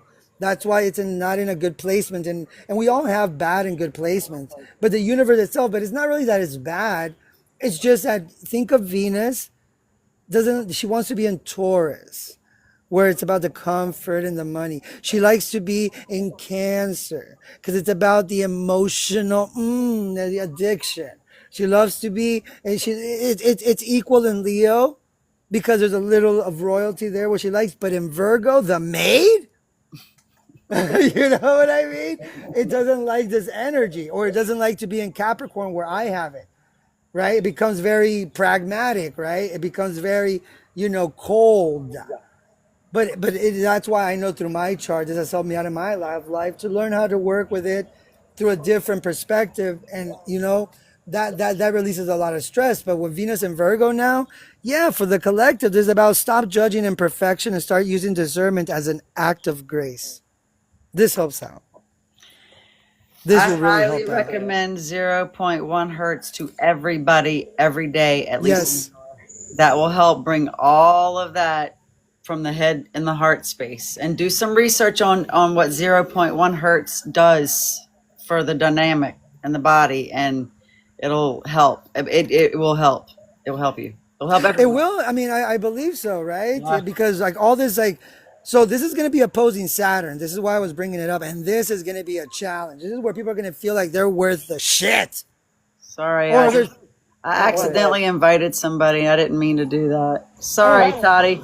no, it's okay. You can drop me back down. I You don't can drop know me how down. to do that. Can you do it? I'll I back went up. to I went to respond and I accidentally hit. It's okay. It happens. Sorry. Thank you. Sorry about that. Yeah. So right now it's realizing that you don't need to create such tight boundaries, routines, expectations. Anything to avoid the unpredictable. Right now, the unpredictable is where you're gonna find that inspiration and motivation. Let's not get too rigid with Venus and Virgo, right? It does not like to be there. And to realize that right now people are like, service addicts to feel loved, to feel wanted. Right now, the overanalyzing, scheduling, and if I'm a function, if I'm of duty, I'm doing good, it's become as bad as a heroin addict every day because it's not getting you anywhere. It's really giving away because, to feel worthy, but it's secretly feeling resentment of imbalance, right? It's about the martyr love, right? I do everything right. Why isn't it enough? Right now, this is also hitting an all-time high, right? Because the universe is going to really, really test where it feels like it's kind of laughing at us. The moment that you think that you don't have what it needs, the moment that we don't realize that there's things happening around the world that everyone should be, grateful where they're at and appreciative that they're not in that suffering. Don't fall in the pain of others, but acknowledge that to keep you in line. It really does. And right now, remember that the heart cannot be so narrow because of exhaustion of overfunctioning. Compassionate exhaustion. It's like compassion fatigue is what I call it. Yeah, and let me tell you, this dog. Okay, This dog has been like the healing grace for a long time. It's my daughter's dog. But here we go. I talk about it a lot, and it happens. But this is what's being used to help me with that. And I see that what the dynamic of the Venus and the Virgo thing playing out with this dog, because I realize I got to take care of her. Here it pops up. It reminds me if I don't have my baby here taken care, but I want to open up to allow the love and reciprocation so that I can open up from the pain. And I'm doing it, but I'm doing it with this dog. That's what's happening with this dog. I'm like, okay. Virgo, pets, animals and small domestic pets represent Virgo energy because you're here to serve them. Service, right? This is what it is, right? Oh my This gosh. is why, this is what you see what I mean, right? And so this is why sometimes I always make fun of Virgos because I'm like, Virgos, if you want to get a good trainer, dog trainer, get a Virgo because Virgos, like, since they serve the universe from time to time when nobody wants their service, they find a pet. Virgo have that energy. I've been saying I had my daughter's dog and my neighbor's 2 dogs outside the other day, and I was like, I would be such a great pet trainer. Well, look, but because Virgo, like, this is, when I tell you all have gifts, as we all can be dog trainers, but for you, it's something that when it's for you, there's needless effort compared to when you're trying to do something just because you think it's right for you. because that's a Virgo energy. And so dogs and pets and small, domestic animals, that's the Virgo energy, because Virgo represents a house of slaves. Believe it or not, it represents Amistad. Wow. Oh my God. Okay. Well, I got a crazy random question for you then. Okay. Because you loaded with Virgo. I'm Virgo rising, but my mom, who is horrible, I love her dearly. Don't ever mistake that I love my mom. Okay. But it was a real thing I had to experience. My dad is a Virgo. Same. My stepmother was a Virgo. Horrible. One of my supposed best friend for my entire life, Virgo. My daughter here that I got her dog, Virgo. So what the hell is with the slave thing and them and all of that? Because there's a part of Virgo. So Virgo's like Pisces. They're both the martyrs. Okay? They're both the martyrs of like doing the service, but forgetting that sometimes not always you're asked to do it. You're putting this upon yourself for not having people service you or be even served yourself. Because for you, it's your ascendant. So it's not your soul. It's not your Cancer sun is what's really you. But when it's in the Virgo sun energy, right? It becomes this like defense mechanism of like their micromanaging of life becomes a critical communication. So it feels like they're criticizing you like from time to time, because it's the energy that you can never be perfect enough, even though that's not what they're trying to express. This is what others perceive from that, right? It's like, wow, I can never be perfect for you. There's always that. And so Virgo parents are funny in a way too, because for example, they're not strict in some aspects that other parents would be, but they have these few pet peeves that if you break, it's like you're punished, right? Because Virgos have like strict, like, but it's a, When my oldest son was in like pre-K, dude, I was like, AEIOU.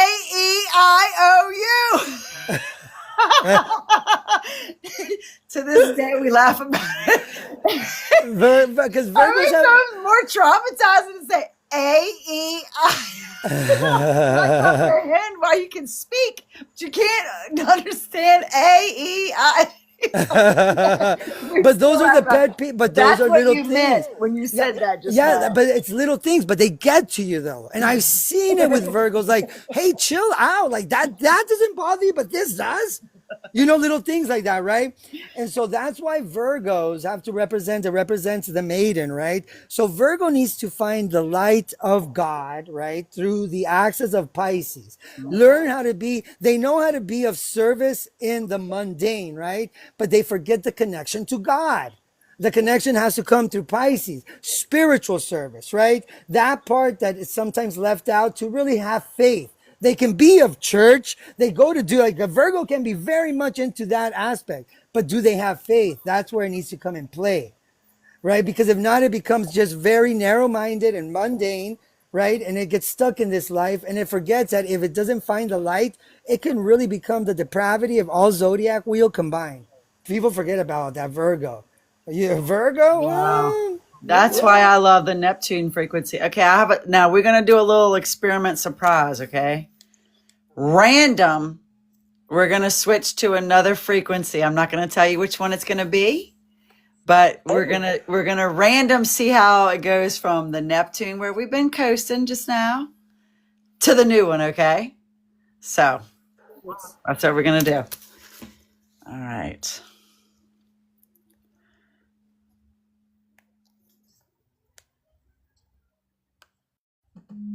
Y'all ready for this?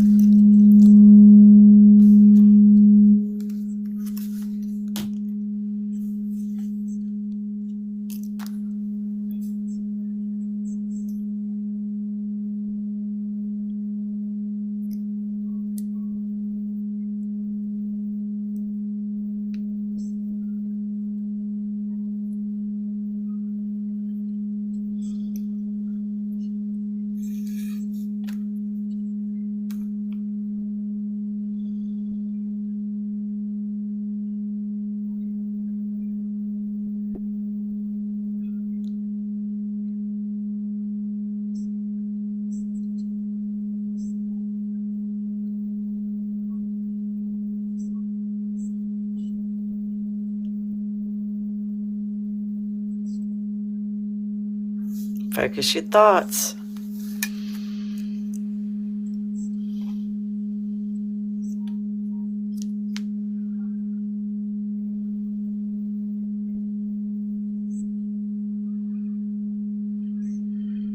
Breathe.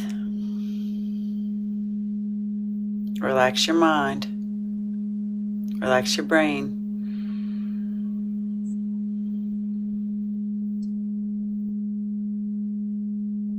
Steady breath.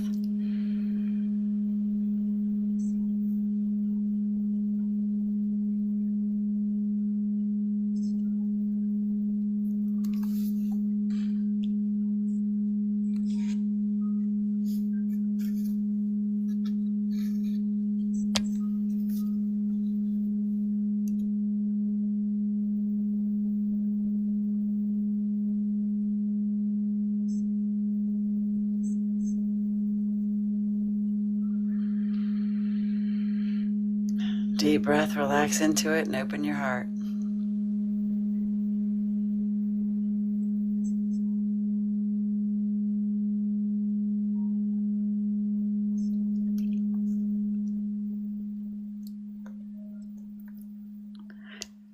If you can't read it up there, guess which frequency that was.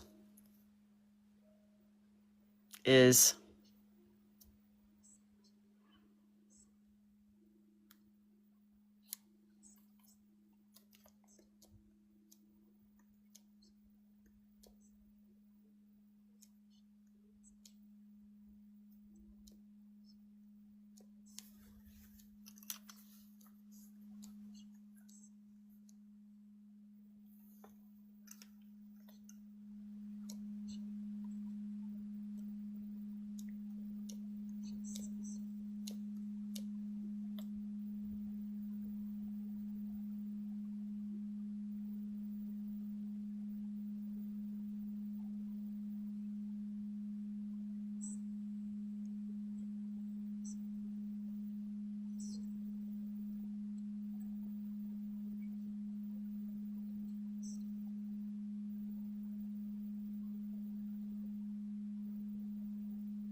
Breathe. If you have to exhale all the way, everything going out, if it's pulling that out, that means your parasympathetic nervous system is resetting itself. Let it all the way out.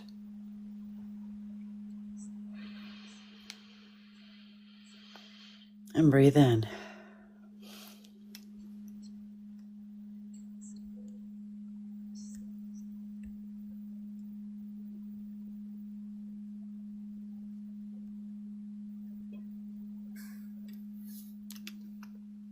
And the decibels, when they're really high, it can really get intense.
You guess which one that is?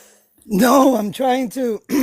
Dude, did you feel in the beginning, I did. I felt it. That's why I'm like, like your mind is like what happened with me? I noticed my mind started wanting to think of something.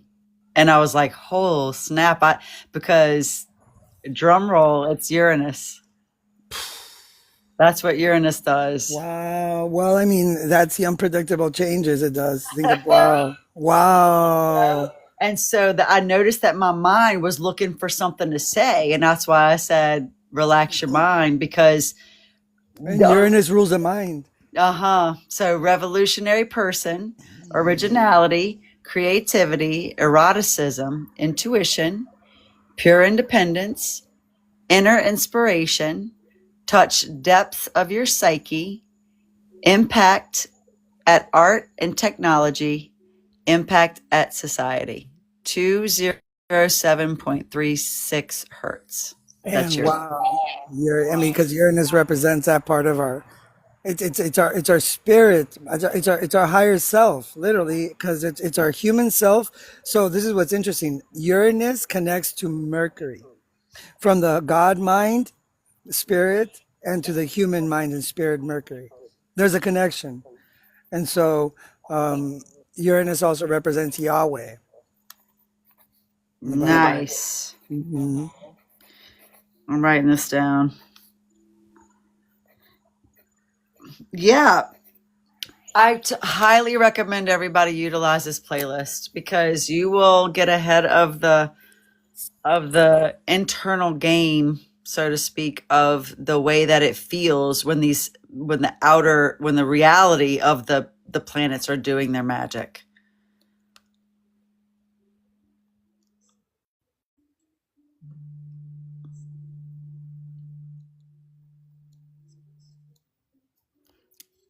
All right, let's see. This is gonna be intense. Damn. All right, let me turn it. That's so intense you can't even have it as loud as it goes.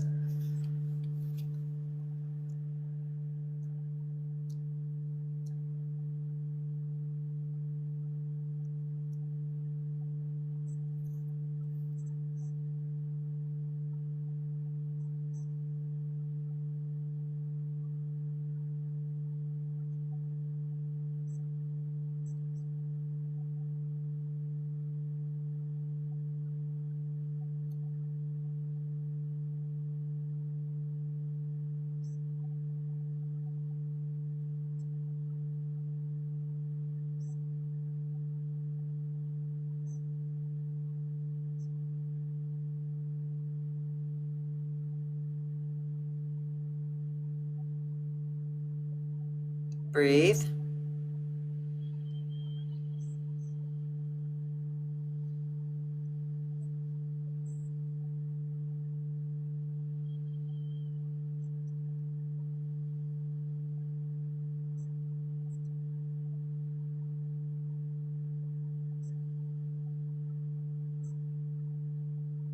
Steady breath.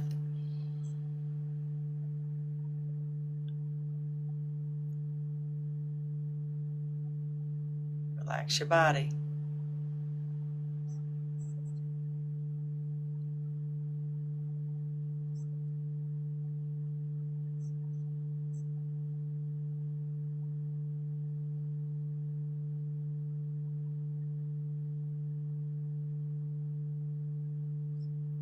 Notice any place in your body that has tension.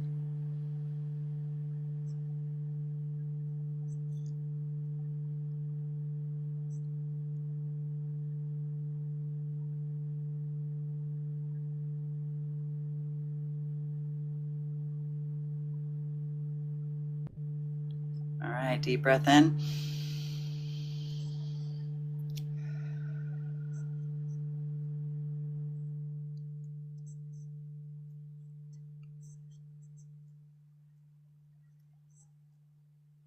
Guess that one. I would say Mars. I don't know. Nope, that's Saturn, dude. Oh wow. That's Saturn, and it's not as horrible as it's really kind of like like comforting almost. But here's the highlight to it: it's overcoming karma, breaking karmic knots, overcoming energy blockades, repaying karmic debts, structure, order, concentration, and consciousness. 147.85 hertz. Mm. That was interesting. It's I love Saturn too. I play Saturn a lot. It's crazy. So this is going to be Jupiter. And this I put with, like, I'll play the heart on another device. I'll play the I don't know why I'm fast forwarding it. I'll play the heart chakra frequency so that my heart can get a massage too while this expansion frequency is taking place. But this is the feel of Jupiter.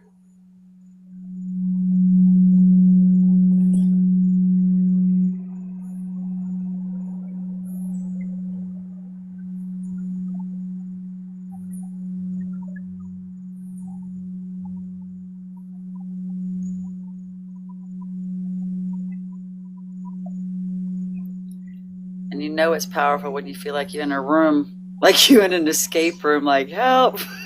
Like, that's how much it affects your body. But this is what this illustration is for tonight, is how the planets really do affect your body.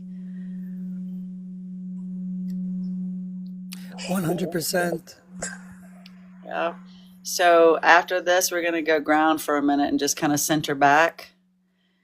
But that's Jupiter. 183.58 for virtues, philosophy, generosity, prosperity, joviality. I know I say that wrong every time. Growth of personal energy, all great character traits, becoming a great person, joyful states of being, and amassing wealth.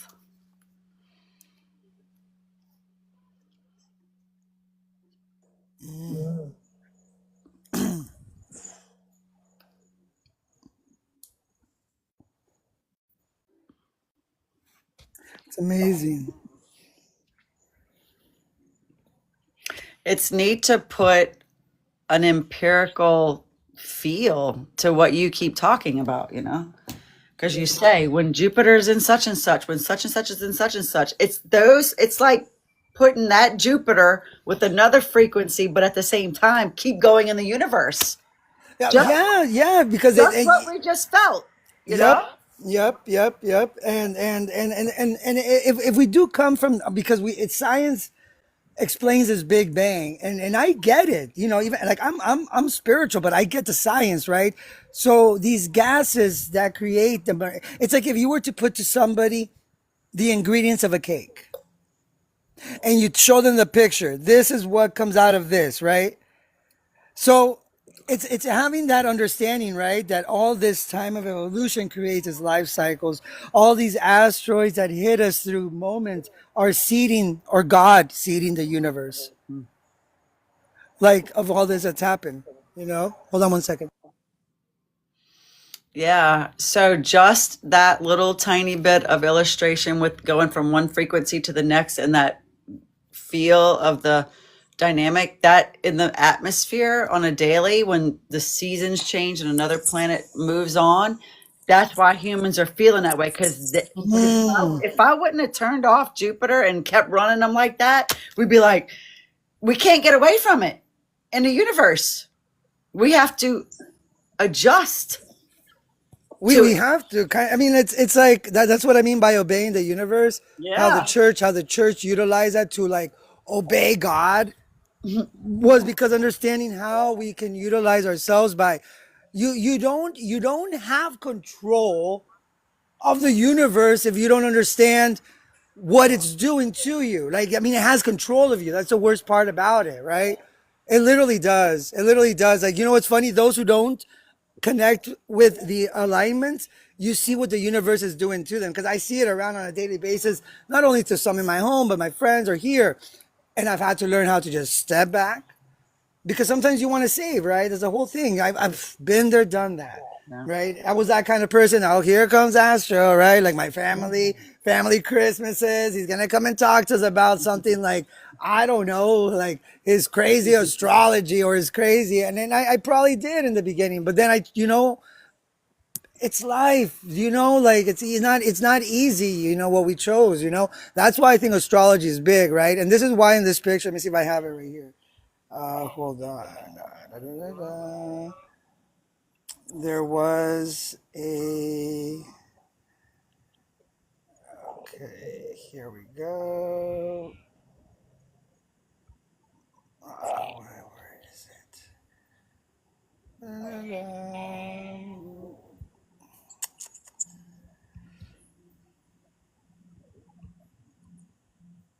Okay, so the reason I'm bringing this up here because it's gonna be pretty cool. Let me just get the picture that I wanted.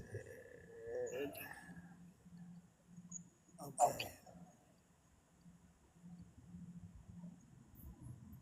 so this is Venus. The bottom part of the picture, it's the flower that through our perspective, the sun moves around the earth, but we know that the earth moves around the sun, but we're able to see it, right? So time exists on earth as it does not in heaven or on space, right? So on earth, in 8-year cycles of retrograde, it creates this flower. From space, from science, it creates a 5-pointed star. Every 8 years, Venus creates these cycles in our Venus return. It's very important. We lose innocence at the age of 7, 8. Venus creates its flower in you.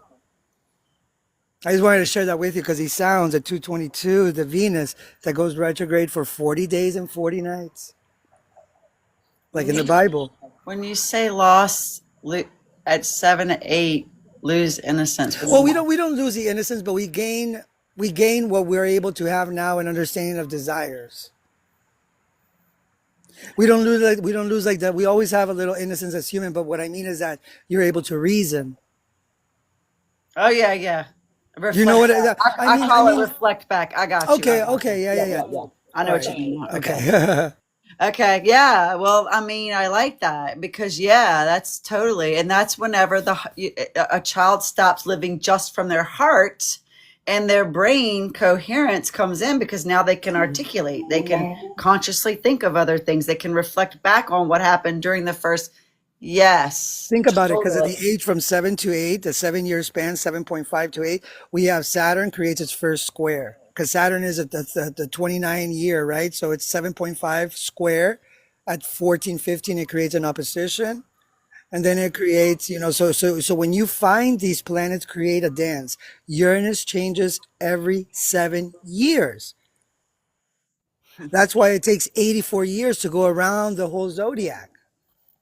And you were talking the other day about the 7 years of change. This is Uranus.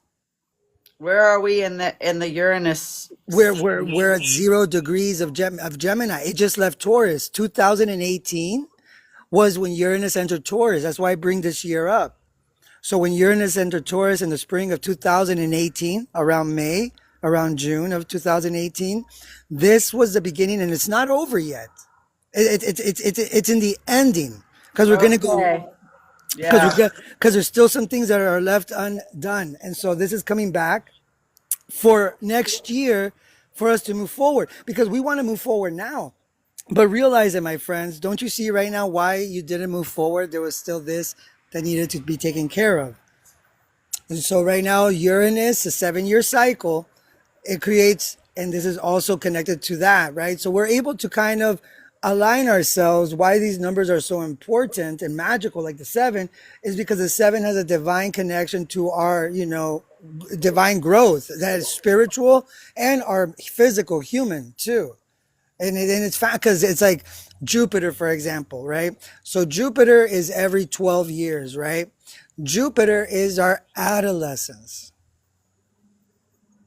So from the age of 12 to 13, right, we get puberty.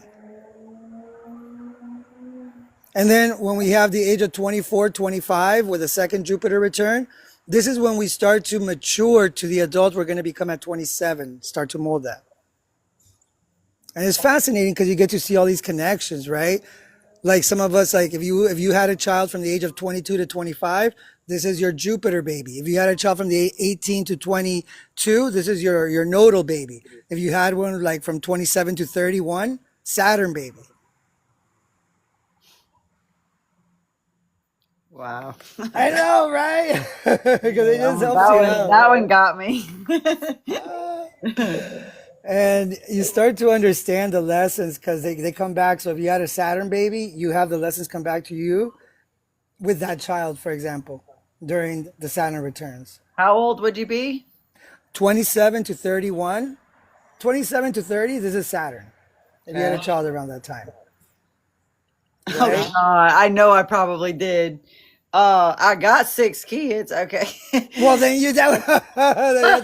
it does fall into that age range, right? So 18 to 20, what do you say is the Eight, nodal? okay, so 18 till about 21 is your Okay. nodal return. All So right. these are connected to your soul, the closest, right?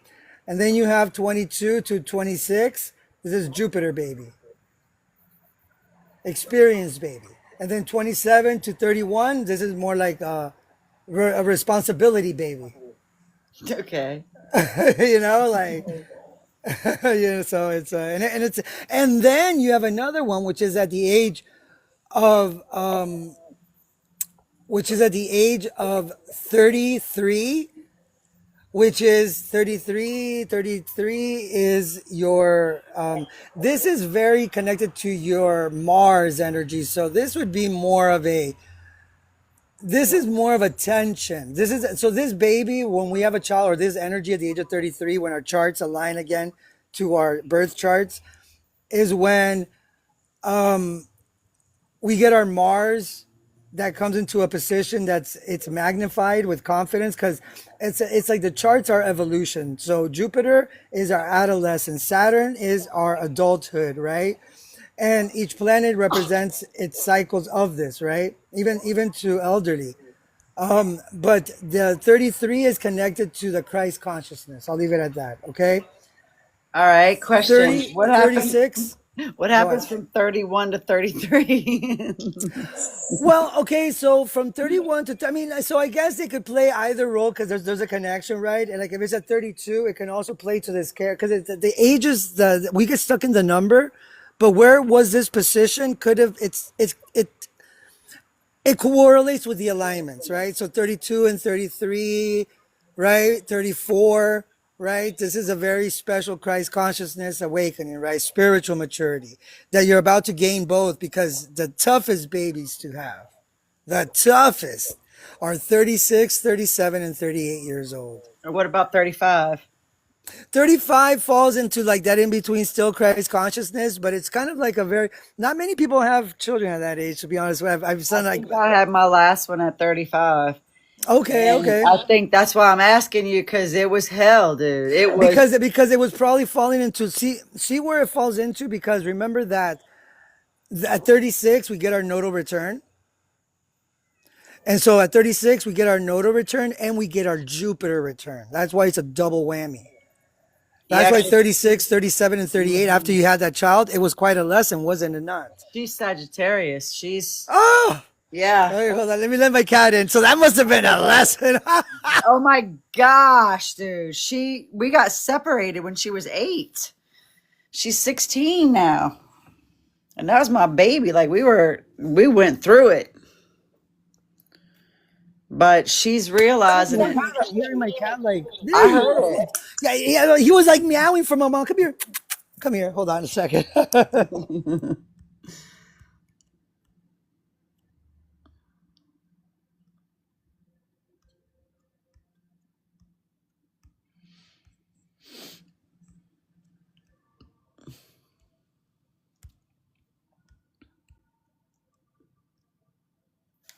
So we got the this, which always helps to ground back from that. So that's why grounding is important. When we went from what we were a while ago, all of that, those few planets in a row quick and felt that kind of, whoa, what's going on? That's why they say grounding, get out in the earth, ground. This is the earth and grounding frequencies. And now we're back to a good space. But this is what keeps us, with all of those planetary shifts that are happening, the frequencies of those planets, the grounding frequencies is what keeps our earthen vessels in balance. That's why grounding is so important. And this is the frequency for it.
I'm reading your comment, Firewoman.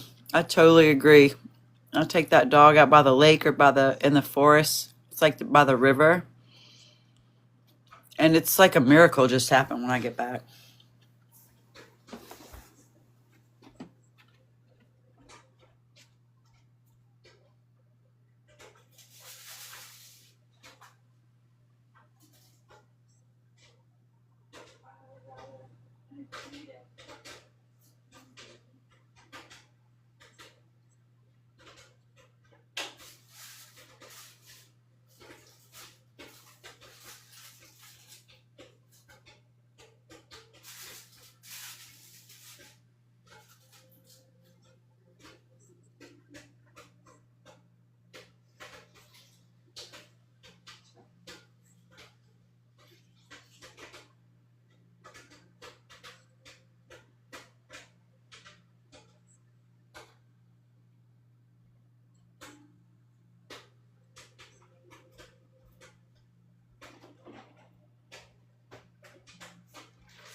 I always know I'm having a good time when the popcorn comes out.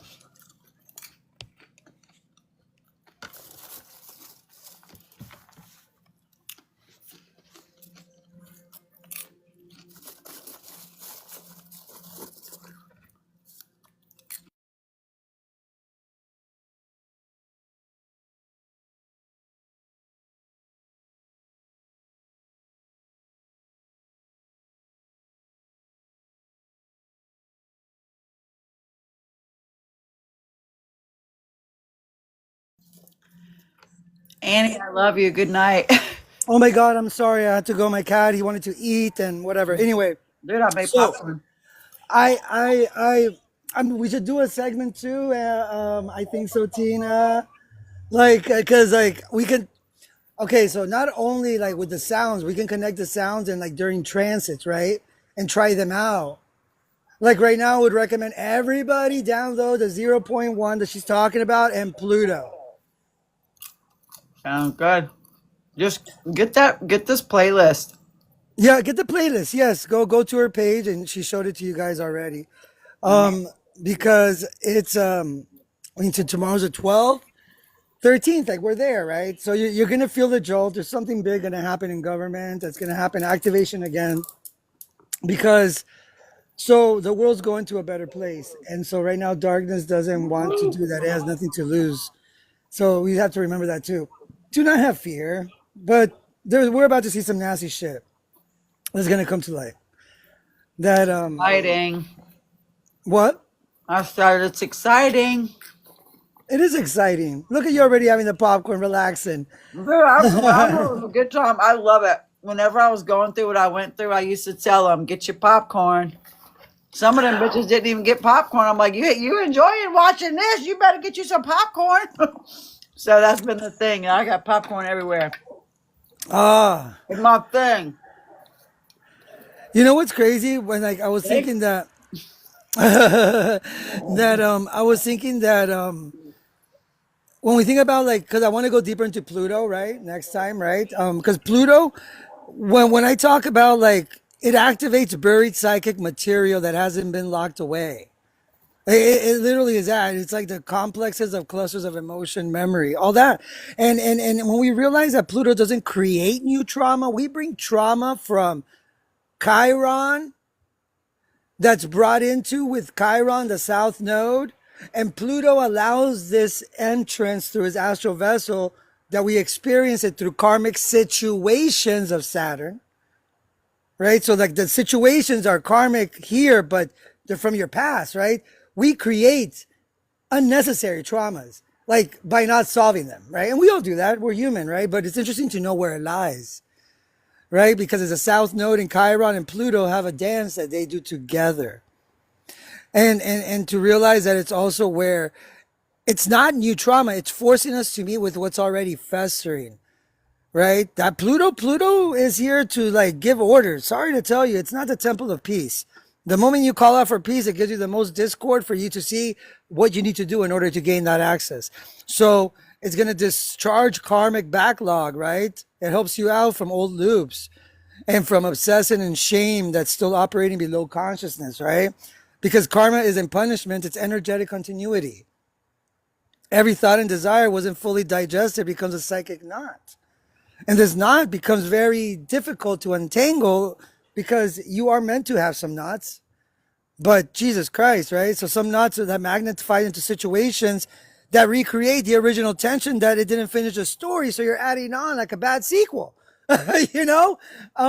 When we assume, so I'm just thinking of myself doing this too. Like we can do it from time to time, right? And so when this Pluto translates, it's going to heat the unconscious until the knots liquefy. Go ahead. I like it. No, I'm eating popcorn. Okay, so you know this is that's when we get hallucinations, fantasies, or paranoia, the underworld bubbling up through the floorboards. Right? They're not crazy. They're imaginary release, like a fever burning out of your infection, and your covers get wet. Right? So it's like understanding what would be the process. When I tell people in my workshops, right? Confrontation. A crisis rips away your illusion of control. Right? Like that's a purpose. That's one of the you don't want to lose control. So the more tragedy you have in your life is because the more you try to control it. Huh. You know that? Like literally, you can avoid this, and I've been able to with that Pluto knowledge, because you can't keep repressing what you didn't want to see, right? And knowing that disintegration, right? The ego collapses, your old identity can contain a new psychic charge. You're trying to contain a new psychic charge as a collective right now with an ego that's being updated. You're trying to put it to an old system, right? So this becomes a projection storm, right? where shadow figures appear, lovers, enemies, institutions that mirror your own denied power. And so instead of using the power of where we get shame, resentment, or we get, envy, right? Instead of using envy as like an aspiration to get out of where you're at, most people utilize it to not allow anything like that near them and become nasty, right? And we've all done that. We've all been there, but know how to utilize it is key, right? Because Pluto can be the processor to the highest authentic self, but the steps of confrontation, disintegration, the projection and withdrawal and reconstitution are key, because once the emotional charge drains, new behavior patterns emerge almost automatically. And you can see this like in the light of day. That's something you can journal down, guys. Because as much as just because you walked away from a situation doesn't mean that you've accepted it. Just because you know how to receive doesn't mean that you've accepted it.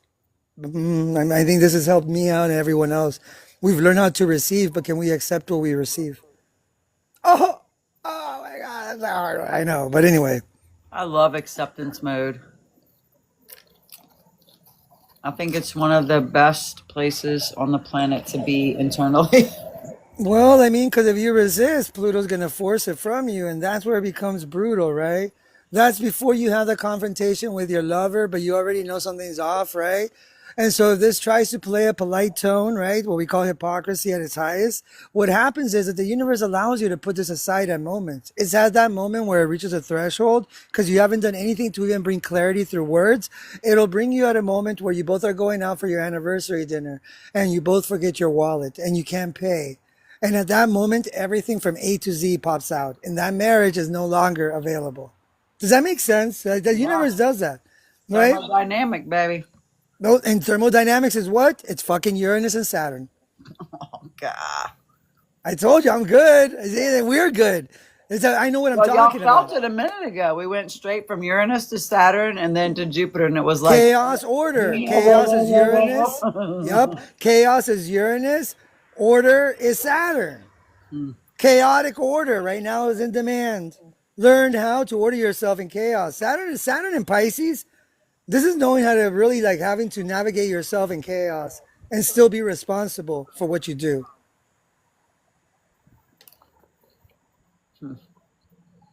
yeah. Saturn's going to go back into Aries next year, February. Oh boy. Next year, February, when 3i Atlas passes by Jupiter. I'm going to talk about this later on tonight. If I go live, maybe tomorrow. 3i Atlas and Jupiter. I got to tell you something, Tina. This is another thing we haven't talked about.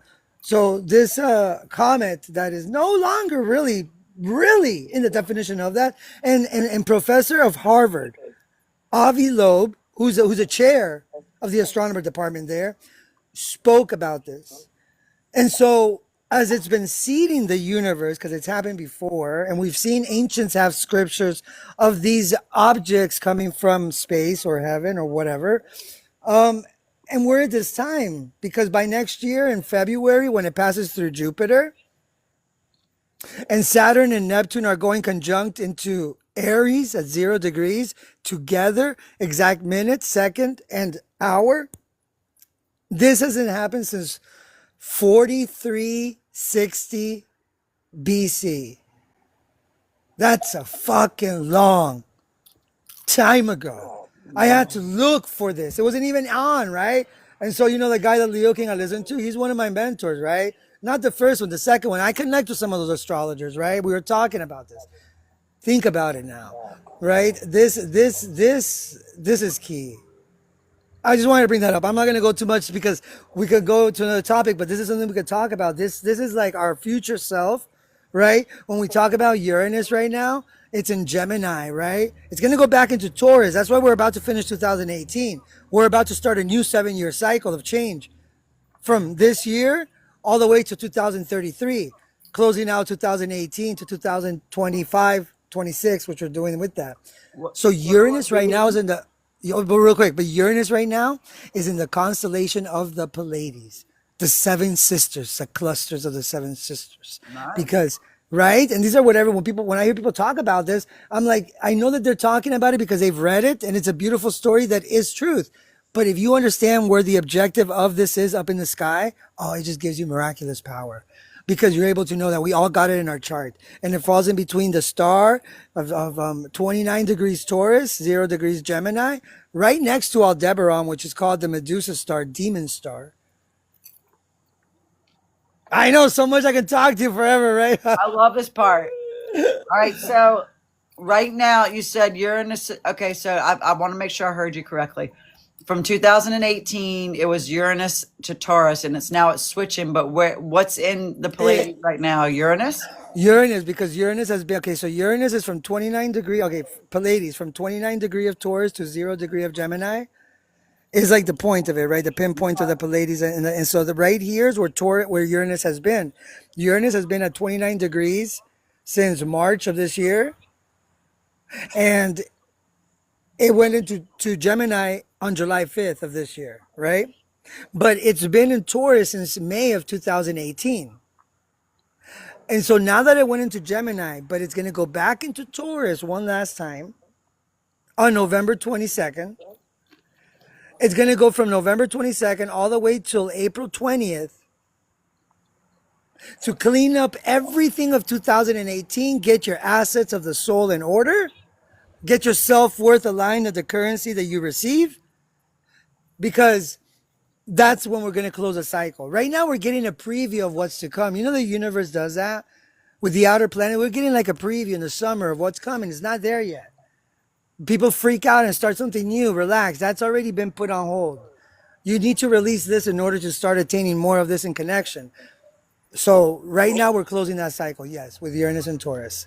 2018. The next 7 years will be Uranus and Gemini. Yep. And then the next 7 are Uranus and Cancer, then Uranus and Leo. So Uranus and Gemini, that's Mercury. That's anger. That's lungs. That's what else? That's information overload. Okay. Not usable, right? But people lose their minds. Computer. Right? Yeah. You don't want to do that. People are losing their minds. Information drunk. And they want, and so what happens is becomes an excessive addiction that gets us nowhere to the loops. But you know what's interesting? And the last time we've had this was in, guess what? So last time Uranus was in Gemini, 1941 to 1949. Huh? 1940. This was the age of Gemini. This was the beginning of the age of Aquarius. The atomic age is what they call it. The atomic age. The age of nuclear. The age of the computer era. The age of the beginning of AI. And so this has been in the cusp since 1947, on and off. And we're finally leaving that exit by 2027. We're in that cusp. We're already seeing the age of Aquarius, but it's still so because these cycles of 2,150 years, they're not like a human cusp, right? These are long lifespan cusp. Like a human would be 1 year, this is a 100-year cusp, right?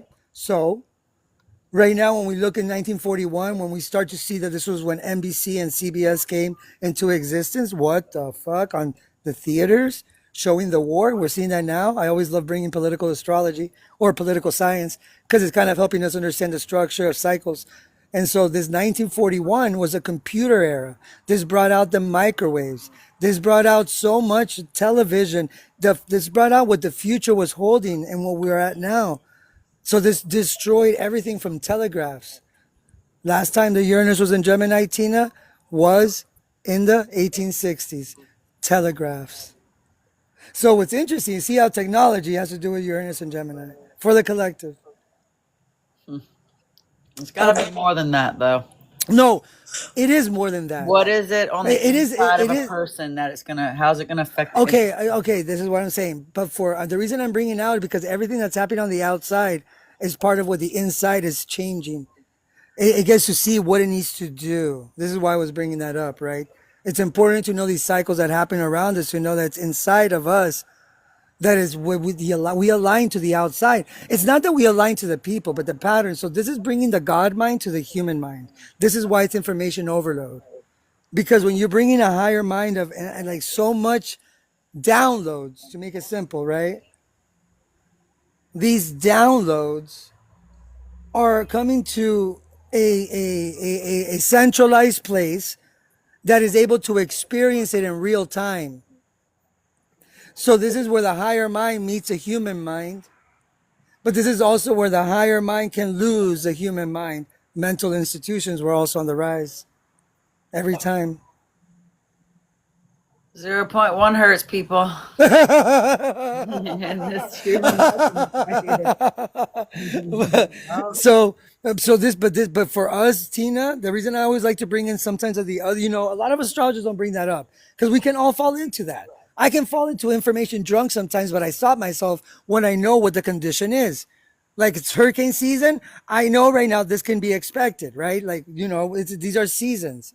And so right now that's part of the season, but we can also really gain insights and understand the downloads that we're able to form and really allow ourselves to be unique and innovative during this time with our expression. But it takes your voice. It takes your voice right now, everybody. You ever heard anybody say you ever drink yourself sober? You ever heard somebody say that? Yeah, well, yeah. Tell me what. Well, that's how it feels with information, with knowledge overload. Yes. Like I knowledge overloaded myself because I was searching for what the hell, Oh, this is I'm also bringing. sober. This is Like also I'm bringing. over. Yeah. Okay. So this is also bringing new kind of news. We are the news. Social media. So networks are gone. They've been gone for a while. They just haven't disappeared yet. Evolution, right? So Gemini represents the news networks. Gemini represents reporters, journalism. So when Uranus comes here, what does it change for that, right? Just like in the 1940s? So this is changing within ourselves also in that connection, in the connection of information. So there's a lot of pretty cool stuff with it too, because we're able to evolve together and yet uniquely independent on our own. And remember one thing too. The planets are the sperm, the zodiacs are the egg, and the houses are where this experience happens. So the power is of the planets, right? It's never, people get too fixated on the house or the sign. The sign is after the planet. But for the outer planets, you have the generational Uranus, Neptune, and Pluto. But for the outer planets to get its personalized connection, it's through the house first. Wherever Pluto falls into. So you can have it in a certain sign that's generational trauma. Where does it personify? Is a house. So it becomes a personal lesson. Go ahead. Because the other planets are not like that, just the outer planets. No, I was just looking at the timestamp because I'm going to be going back to this point in the video. Oh, okay, good. Okay, 12:37. Yeah. Yeah, so it's just fascinating. It is, and it's really true. We talked about the truth and the facts. Oh, that's another one. I mean that it's what you're saying is true, and it is a fact. Oh, I mean, It really happens like that. yeah, well, and it's also a fact when you can say, for example, this is a full moon, and I know the full moon's going to come during this day because we can predict it. And so and then there's another thing too, that there's doctors on ER that work and say that this day, whenever these moons happen, there's an excess of patients, just like women who give birth, right? And so I always like to give that example, right? The fact is that I can show you in your eye that when this you are able to see, this is happening one more time. And so this is verifiable faith, what I was talking to Rachel about the other day, because holy shit, right? That's why I love astrology. And that's why I know a lot of people fucking hate it in the spiritual community. It's looked upon as one of the things that, hey, yeah, you're just an astrologer. You're mainstream. I have more power than the universe. That's the mentality, because they think that it takes control of you when in reality it gives you more control than you know. But yeah, because your truth is in fact, your truth is your truth. I'm not saying that's wrong. I tell people your truth is yours and it should stay like that. But when we start to create that this is a fact, and then people get offended, Tina, you've seen it. I mean, we've been in places that Sometimes we're not as welcome anymore. So yeah, so it is what it is, right? And I don't ever, I want everyone to have their own belief, man. I have a Ceres and Aries. My independence is what allows me to nurture myself through you guys, and I want to give that back because it's about, I give a message of look at what the universe is aligning and look what it has to offer, and you guys make of that whatever the fuck you want. There's no belief in what way. It's just like kind of knowing like this is Venus. There's a reason why Venus is so special to the flower because it creates a fucking flower, literally. It's just not something I read. It's like the ancient Mayans knew about that, and the fact that Pluto can only transform a woman through nature without outer distortion through birth. When a woman transforms her body with birth, she is able only to survive that. Man has to have something like outside for a physical transformation. Isn't that crazy?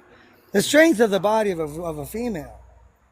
Oh, Plutonic. oh my gosh. Just that knowing has helped me survive this, what's considered, I guess, the awakening. Just the giving birth process has taught me how to articulate and feel and process the energy through my body in that way. So I'm very aware of it and very grateful for the gift of that. Right? I mean, like, and so I understand because see, like, I'm working on a Pluto workshop that I was supposed to finish like 2 months ago with South, but it's been a lot. But there's a lot of things because it's if you know Pluto, you got life under control. If you understand, if you know Pluto and your moon is so important, guys, to know because that's a driver of your car.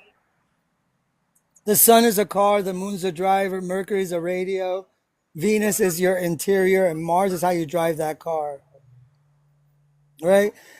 And so, therefore, we have to realize that this is what you have control of. You don't have control of the city called Saturn. You don't have control of the oceans called Neptune. Uh-huh. That's what you mean by inner planets and outer planets? Okay. Like in the Sephira tree, 5 and 5. Sun, Moon, Mercury, Venus, and Mars is your vessel. You have control of that. What you don't have control is of Jupiter, Saturn, Neptune, Uranus, and Pluto. You see 5 and 5, right? How they play out. And the polarity. And in the tree of the Kabbalah, the Sephira has also 10. And so we can understand that when you know what you don't, when you understand that there's, when you know that there's fate, you die one day, you cannot tell death to wait. And that's outer planet energy, right? That's why I think it's beautiful to understand the outer planets in order to have control of your inner self through outer events. Yeah, because they are not trying to unalive you. This is the issue I have with the focusing or thinking or belief system that unalivement is the goal here. It's not. No, that sounds like drinking the juice. Yeah, it's like The Kool-Aid. that's why everybody's in hell because they trying to Oh get my out of their own body. Like, And so they come become on. miserable here. Mm-hmm. They fell for the indoctrination that spirituality was infiltrated with, Tina. Yeah, That you don't need, like I've misery been is there for me, sure. me too. Like the Yeah. whole thing, like less is more misery, like to become, and then you become, you start to see that you're forming yourself to be that zealous, person that you didn't want to be because but you need to go through that too. That's it. And not everybody's meant to kind of, I guess, be able to hold that weight. But yeah, so the outer planets allow me to like, I know now that there's fate. I know the universe is in control. This gives me a lot of weight off my shoulders though. People don't realize that it doesn't give me that so my destiny isn't destined, meaning that there's a condition there. But every experience that I get, if I understand my lens, I can create what I want from it. See, and then that's when you start to see your reality of where free will comes in, but understanding that it's not that free will, that when the planets are going retrograde, I don't give a fuck if you want to move ahead. Right now, we're going backwards. For now, the universe is everybody. Let's go clean up what we are taking. That's why we've been kind of in a confusing timeline. Like we're like, are we here yet? But it feels like I am. But why? You know, why does it feel like yesterday felt like the past and today feels like the future? And because right now we're in that and it's about to hit its peak. I have been hyper focused on staying in the timeline that I'm wishing to create, like not allowing my thoughts to travel. If I Ooh, like, not at dangerous all. thoughts. Yeah, I'm just staying. And dude, I've been having some dreams out of this world dreams. You're about to even have more. Because Okay, remember that I love it. the moon and Neptune, I forgot to add the moon. The moon also rules your sleep and dreams. But Neptune gives you that what we call out of body experience with Pluto and them, right? But Neptune is a creative part. So there is a moon. So you are connected to that, Tina. You see? You are not like, even though we all are, because I like to, but you know something, I do believe that we all have enhancements in certain connections. Because if not, then a car is a car. It'll take you down the road, but a Jeep can go up a mountain, probably like I don't know, a Toyota can't, or a four-door sedan. Like some of us are just that. We have a purpose, though. Doesn't mean one's better than the other. No one's better. We're different. You adjust yourself to make yourself better, right? Start impressing yourself. That's how you impress others. It's not by impressing others. You don't impress yourself. But you need to do that now without looking at a plan, guys. Impress yourself in a way that's you. And I know easier said than done, but it does work though. You might get some eyebrows, but fuck them. That was there you go. That was the toughest part in releasing the pivot for me, was thinking of really focusing on myself and my healing, because I always wanted to scoop in my thoughts and bring my children into the dynamic, or the world, or anybody else. And the universe kept showing me that when I am standing in my full power, that's the power that emanates, because my heart's desire is for everyone to make it, that's what emanates for everyone, that I don't have to have that energy, that they have it in them, that when I'm focused on it in me, that my power is the strongest in that way, and then it emanates to bring them in to the power of life. So that was a huge pivot for me, to really work, to really let all of the other thoughts go and just focus on my healing and allowing it to be. Yep. And to utilize your powerhouse placements like your moon. Well, speaking of that, so I am technically, I'm Cancer, Sun, and Moon. That means I'm 2 parts moon and 1 part sun, right? No, Well, no, 3 parts moon and 1 part sun. and no, but like, and a lot of your energy is embodied in Cancer because the sun and the moon are the king and the queen of your chart. The sun and the moon in the north and south node are 50% of your chart's energy. Okay, that's a power of it. That's where you have the chemistry. And saying when we go by this, because people get fixated on their ascendant, when the ascendant is just a condition that doesn't have a essence of the planets, right? The planets are the ones that are the sperm. So when we start to understand that the ascendant changes when you move to a different country, my ascendant in Peru, where I was born, is a Pisces. My ascendant in the United States, where I've lived almost my whole life, is an Aquarius. What we call astrocartography. If you've heard, it is interesting because you get to see why you feel different in different places and why some of us like vacations, when we go with family or friends, and it's in our charts. That blew me away too. Well, I would do that with my brother when we had family vacations, but you see, and it aligns with you. What part of the world aligns with you best? What's that word you said? Astrocartography. Okay. That's what that means, is where you are in different. How the planets affect you where you're at. Got you. All right. So this is Mars. Okay, let's hear Mars.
Deep breath in.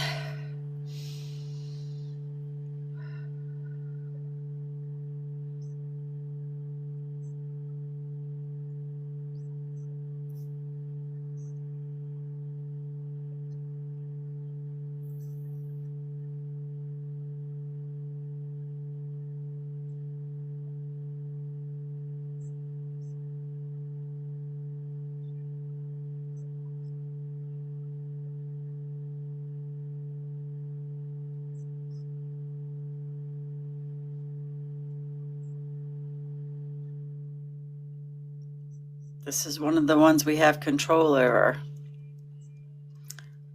This is the 144.72 hertz. And I love this one because when I'm trying to get up, well, not trying, when I'm actually getting ready to get up in the mornings, and I've just worked through a whole night's worth of heaviness or had dreams or whatever, I put on the Mars frequency with something else, depending, because this is for potency and strength, muscle growth and endurance, sex drive and performance, testosterone, it says for men, but for women, it helps me too, root chakra clearing, exercise motivation, dominance and rulership, goals, focus and fulfillment, sexual issues resolved, sexual energy increase. So this is the one of the ones you said that we have control over, and that's the Mars frequency. And that's how it felt. And I didn't say anything about breathing to start with. When you said it's something we have control over, I almost said something and I thought no, because that memory will be into each person and each person will remember that we have control over our thoughts and what's happening in our breath. So even though we have a guided person guiding a meditation, we still know to remember this for ourselves.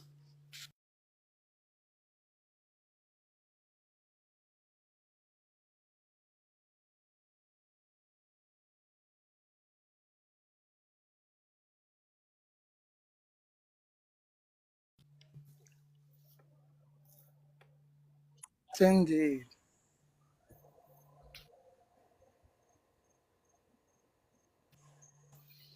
I mean, because Mars, well, because we've been going, everybody's like watching. We've been going through all these planets, and she has them on her page. You guys should go and look, listen to all of them, download that. Mars, wow. I mean, Mars is important. It's how we act. It's our drive. So people see that. People see how we act, right? It's literally where it's action consequence, right? It's what it represents. It's knowing how to have a healthy Mars, because a healthy Mars allows us to have clarity, stamina, and kind of clean boundaries. It's like utilize your anger to know your boundaries. Don't utilize your anger as a weapon, right? Because that's another one too. Um, and so I would say it's like the energy for want, move, defend, penetrate, pursue, decide. And so right now it's in Scorpio, guys. So it's collectively a little bit, where people's words with actions right now might feel like they're just like trespassing, but it's just an universal extension of what is kind of needed for us to hear. And that's why it's gonna get a little tough, but we're gonna make it through. I'm excited about it, Right. you know. But Yeah. wow, So here's Venus, let's hear the Venus. star of the show.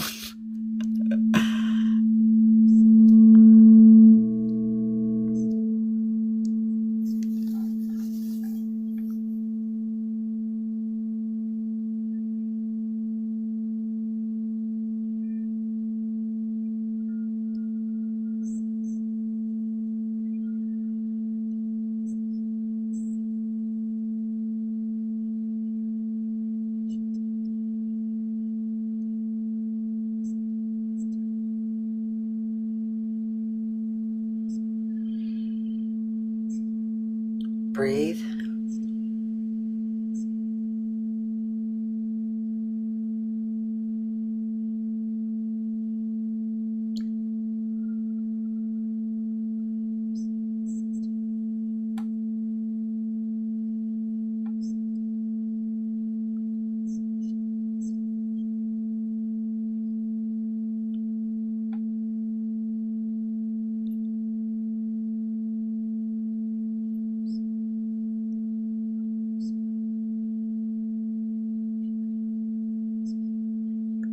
Breathe.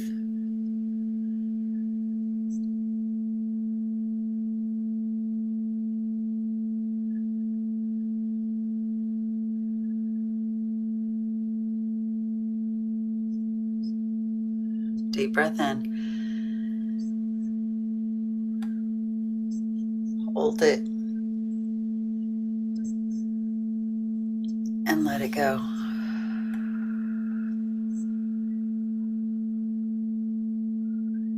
Keep letting it go. One more deep breath in. Hold it. Let it go.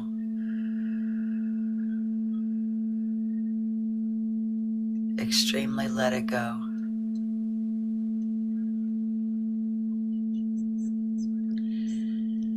And breathe regular.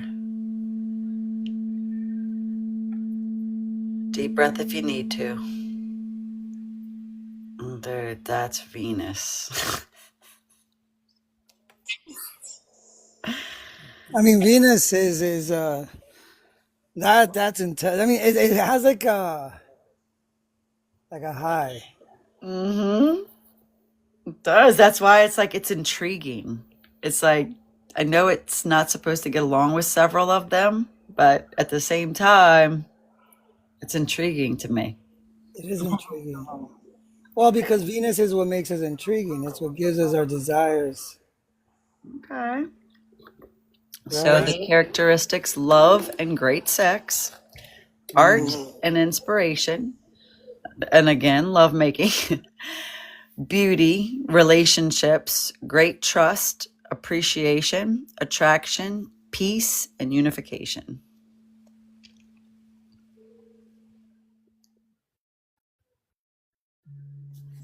And this is, we didn't do Mercury, did we? Or did we in the beginning? I think we did Mercury. You want to do it again? Yeah, let's do Mercury one last time, sure. Yeah, it's a really good one. Which we're talking about that going into Gemini now, Uranus into Gemini. This would be the frequency that we're getting ready to head into. Or we just stepped in, or however you said it.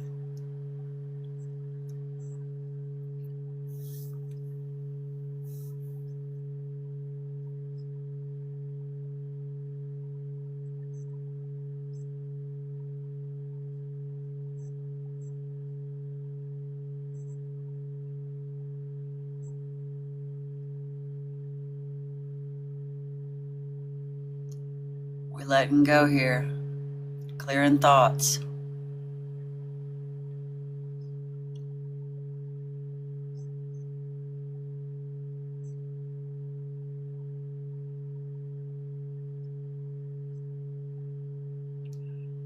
Lots of breathing out all the way.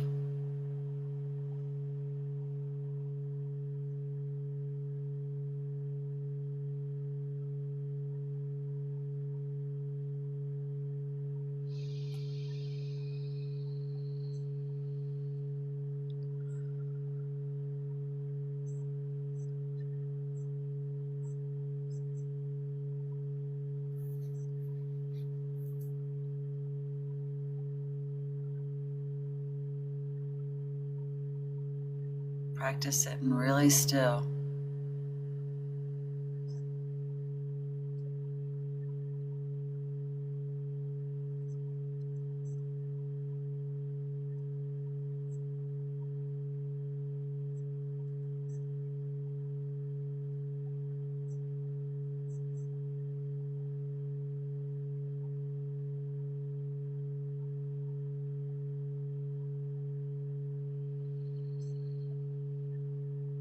Deep breath in. And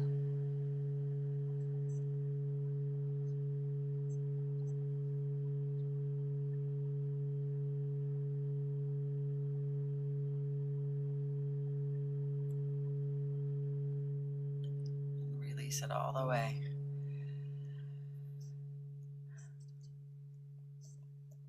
That's our baby. That's our Mercury in retrograde. All right, and so the other one, what's that? Keep on. The other one that is real, these two other two are just kind of supplementary information, but the last one in the playlist is one that could be implemented daily. This is the sun, the moon, and the earth frequency. And I recommend that you click on this video and look for the content creator of it because they have a bunch of really good videos. They got one called The Ring of Fire, which is amazing.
Dude, this one will change your life. Yeah, I mean, It's beautiful.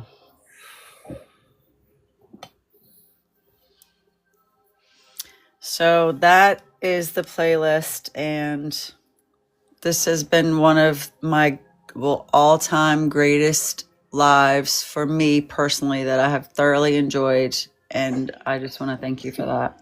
oh, I mean, like it because you feel like like when you leave a live, you leave like a little fulfilled in some aspects. Like right now, that's what I feel. Yeah, feels I mean, good. that's what matters, right? Yeah, that's exactly. I feel Exactly. fulfilled. I wanted to have such a great time, a good night, and that's what Saturday And Night Live's supposed to be about. yeah, so right now I'm able to just like relax, like, and I really like I'm gonna go enjoy a good movie, chill out, right? Because I feel like information was exchanged, and so you don't feel like you had to force it, pressure it, and you feel like it was more connected. So let's do this more often. So I think that we Agreed. should. So Agreed. like, everybody, I will be on tomorrow, but I tell you last message. Let's prep for this Pluto that's about to shift in our lives. So on the positive note, just know that the more that your life feels like it's like kind of intense and you have to move around through life, and that's a positive thing. Right now, the more that you feel that there's a little chaos around you, things out of order, navigate yourself through that. You can't put yourself right now in a situation that's, this is where trying to keep it smooth, trying to keep it just like, the peace around you, the order around you right now. That's not going to work. Yeah, I've been like a piece of driftwood, dude. I'm just going to drift Well, down, just, enjoy my life. If something comes up and I don't want to do it, but it's really a fun thing that I should be doing, I make myself go do it. Oh, God, I yes. do it. Look. Yeah. Okay. So right now, this is Neptune. So in North Node in Pisces. When I say go watch a movie, right? When I was talking about that, why? Because Neptune rules like movies. It rules the illusion, television, right? So if the North Node is in Pisces, which is Neptune ruled right now, this is where creativity is going to come through a movie that you watch. There's going to be those solutions that you're trying to find in the real world. And so right now it's about stepping out of your real world to enter the real world. So like that's holding us back right now. One The of the re things I wanted to ask you for confirmation is putting this together medicinally. So that's in the North Node, okay, but what about if it's in the person's house? So, like, if a person says, "Where is my Neptune?" So Neptune's in the thing, but if it's in there, Where's your Pisces? Where's your house in Pisces right now? I'm gonna have to look. But I'm just So saying, no, for you it's in the seventh house. So for you, it's literally a reflection of everyone. It's the other. So right now okay, for you, this is going to be the effect that it's been from the other that's allow you to see where you're going to take your personal transformation and your emotional investments from now on. Like this okay, is like locking up. Where are you going to that makes invest? sense. Yeah, So it's going to test you. So you're going to get, but you know what it is already, that there's still yeah. whatever's been lingering there that you know hasn't been resolved, but you've been good to not really step into something that hasn't come to you yet. This is all where we're going to get that resolution. It's not that bad. The thing that scares me is that we're all going to feel, right now, assumptions are running high. So let's say, for example, like that I didn't show up tonight and I went on another live when I had it with you. But during that time, it was because somebody called me there as an emergency and I was going to go to yours. But your assumption ahead of time could have been that I avoided you. I should have called before though, but it's the assumption that I did something that could have been purposely. That's what I mean right now. Our loved ones could be, Okay, I'm glad you said that. it's not Just for an example, okay, just for an example, if I would, because of probably Virgo, say you still should have sent a text and said I'm on an emergency thing, because if I don't get any kind of a thing, I won't be like, oh, I couldn't take an explanation, but it will definitely put a check mark in, oh, this ain't gonna ever fucking happen again. Yep. So yeah, yes, that's exactly it. And right now, it's having that opportunity to know that there's where we have to accept as is right now. This is That's, as is. I mean, that's like good, yeah. the moment that you complain about it, and trust me, you can't, because I've been there, and I'm talking about days ago. We can get there. The universe is gonna go, oh, okay.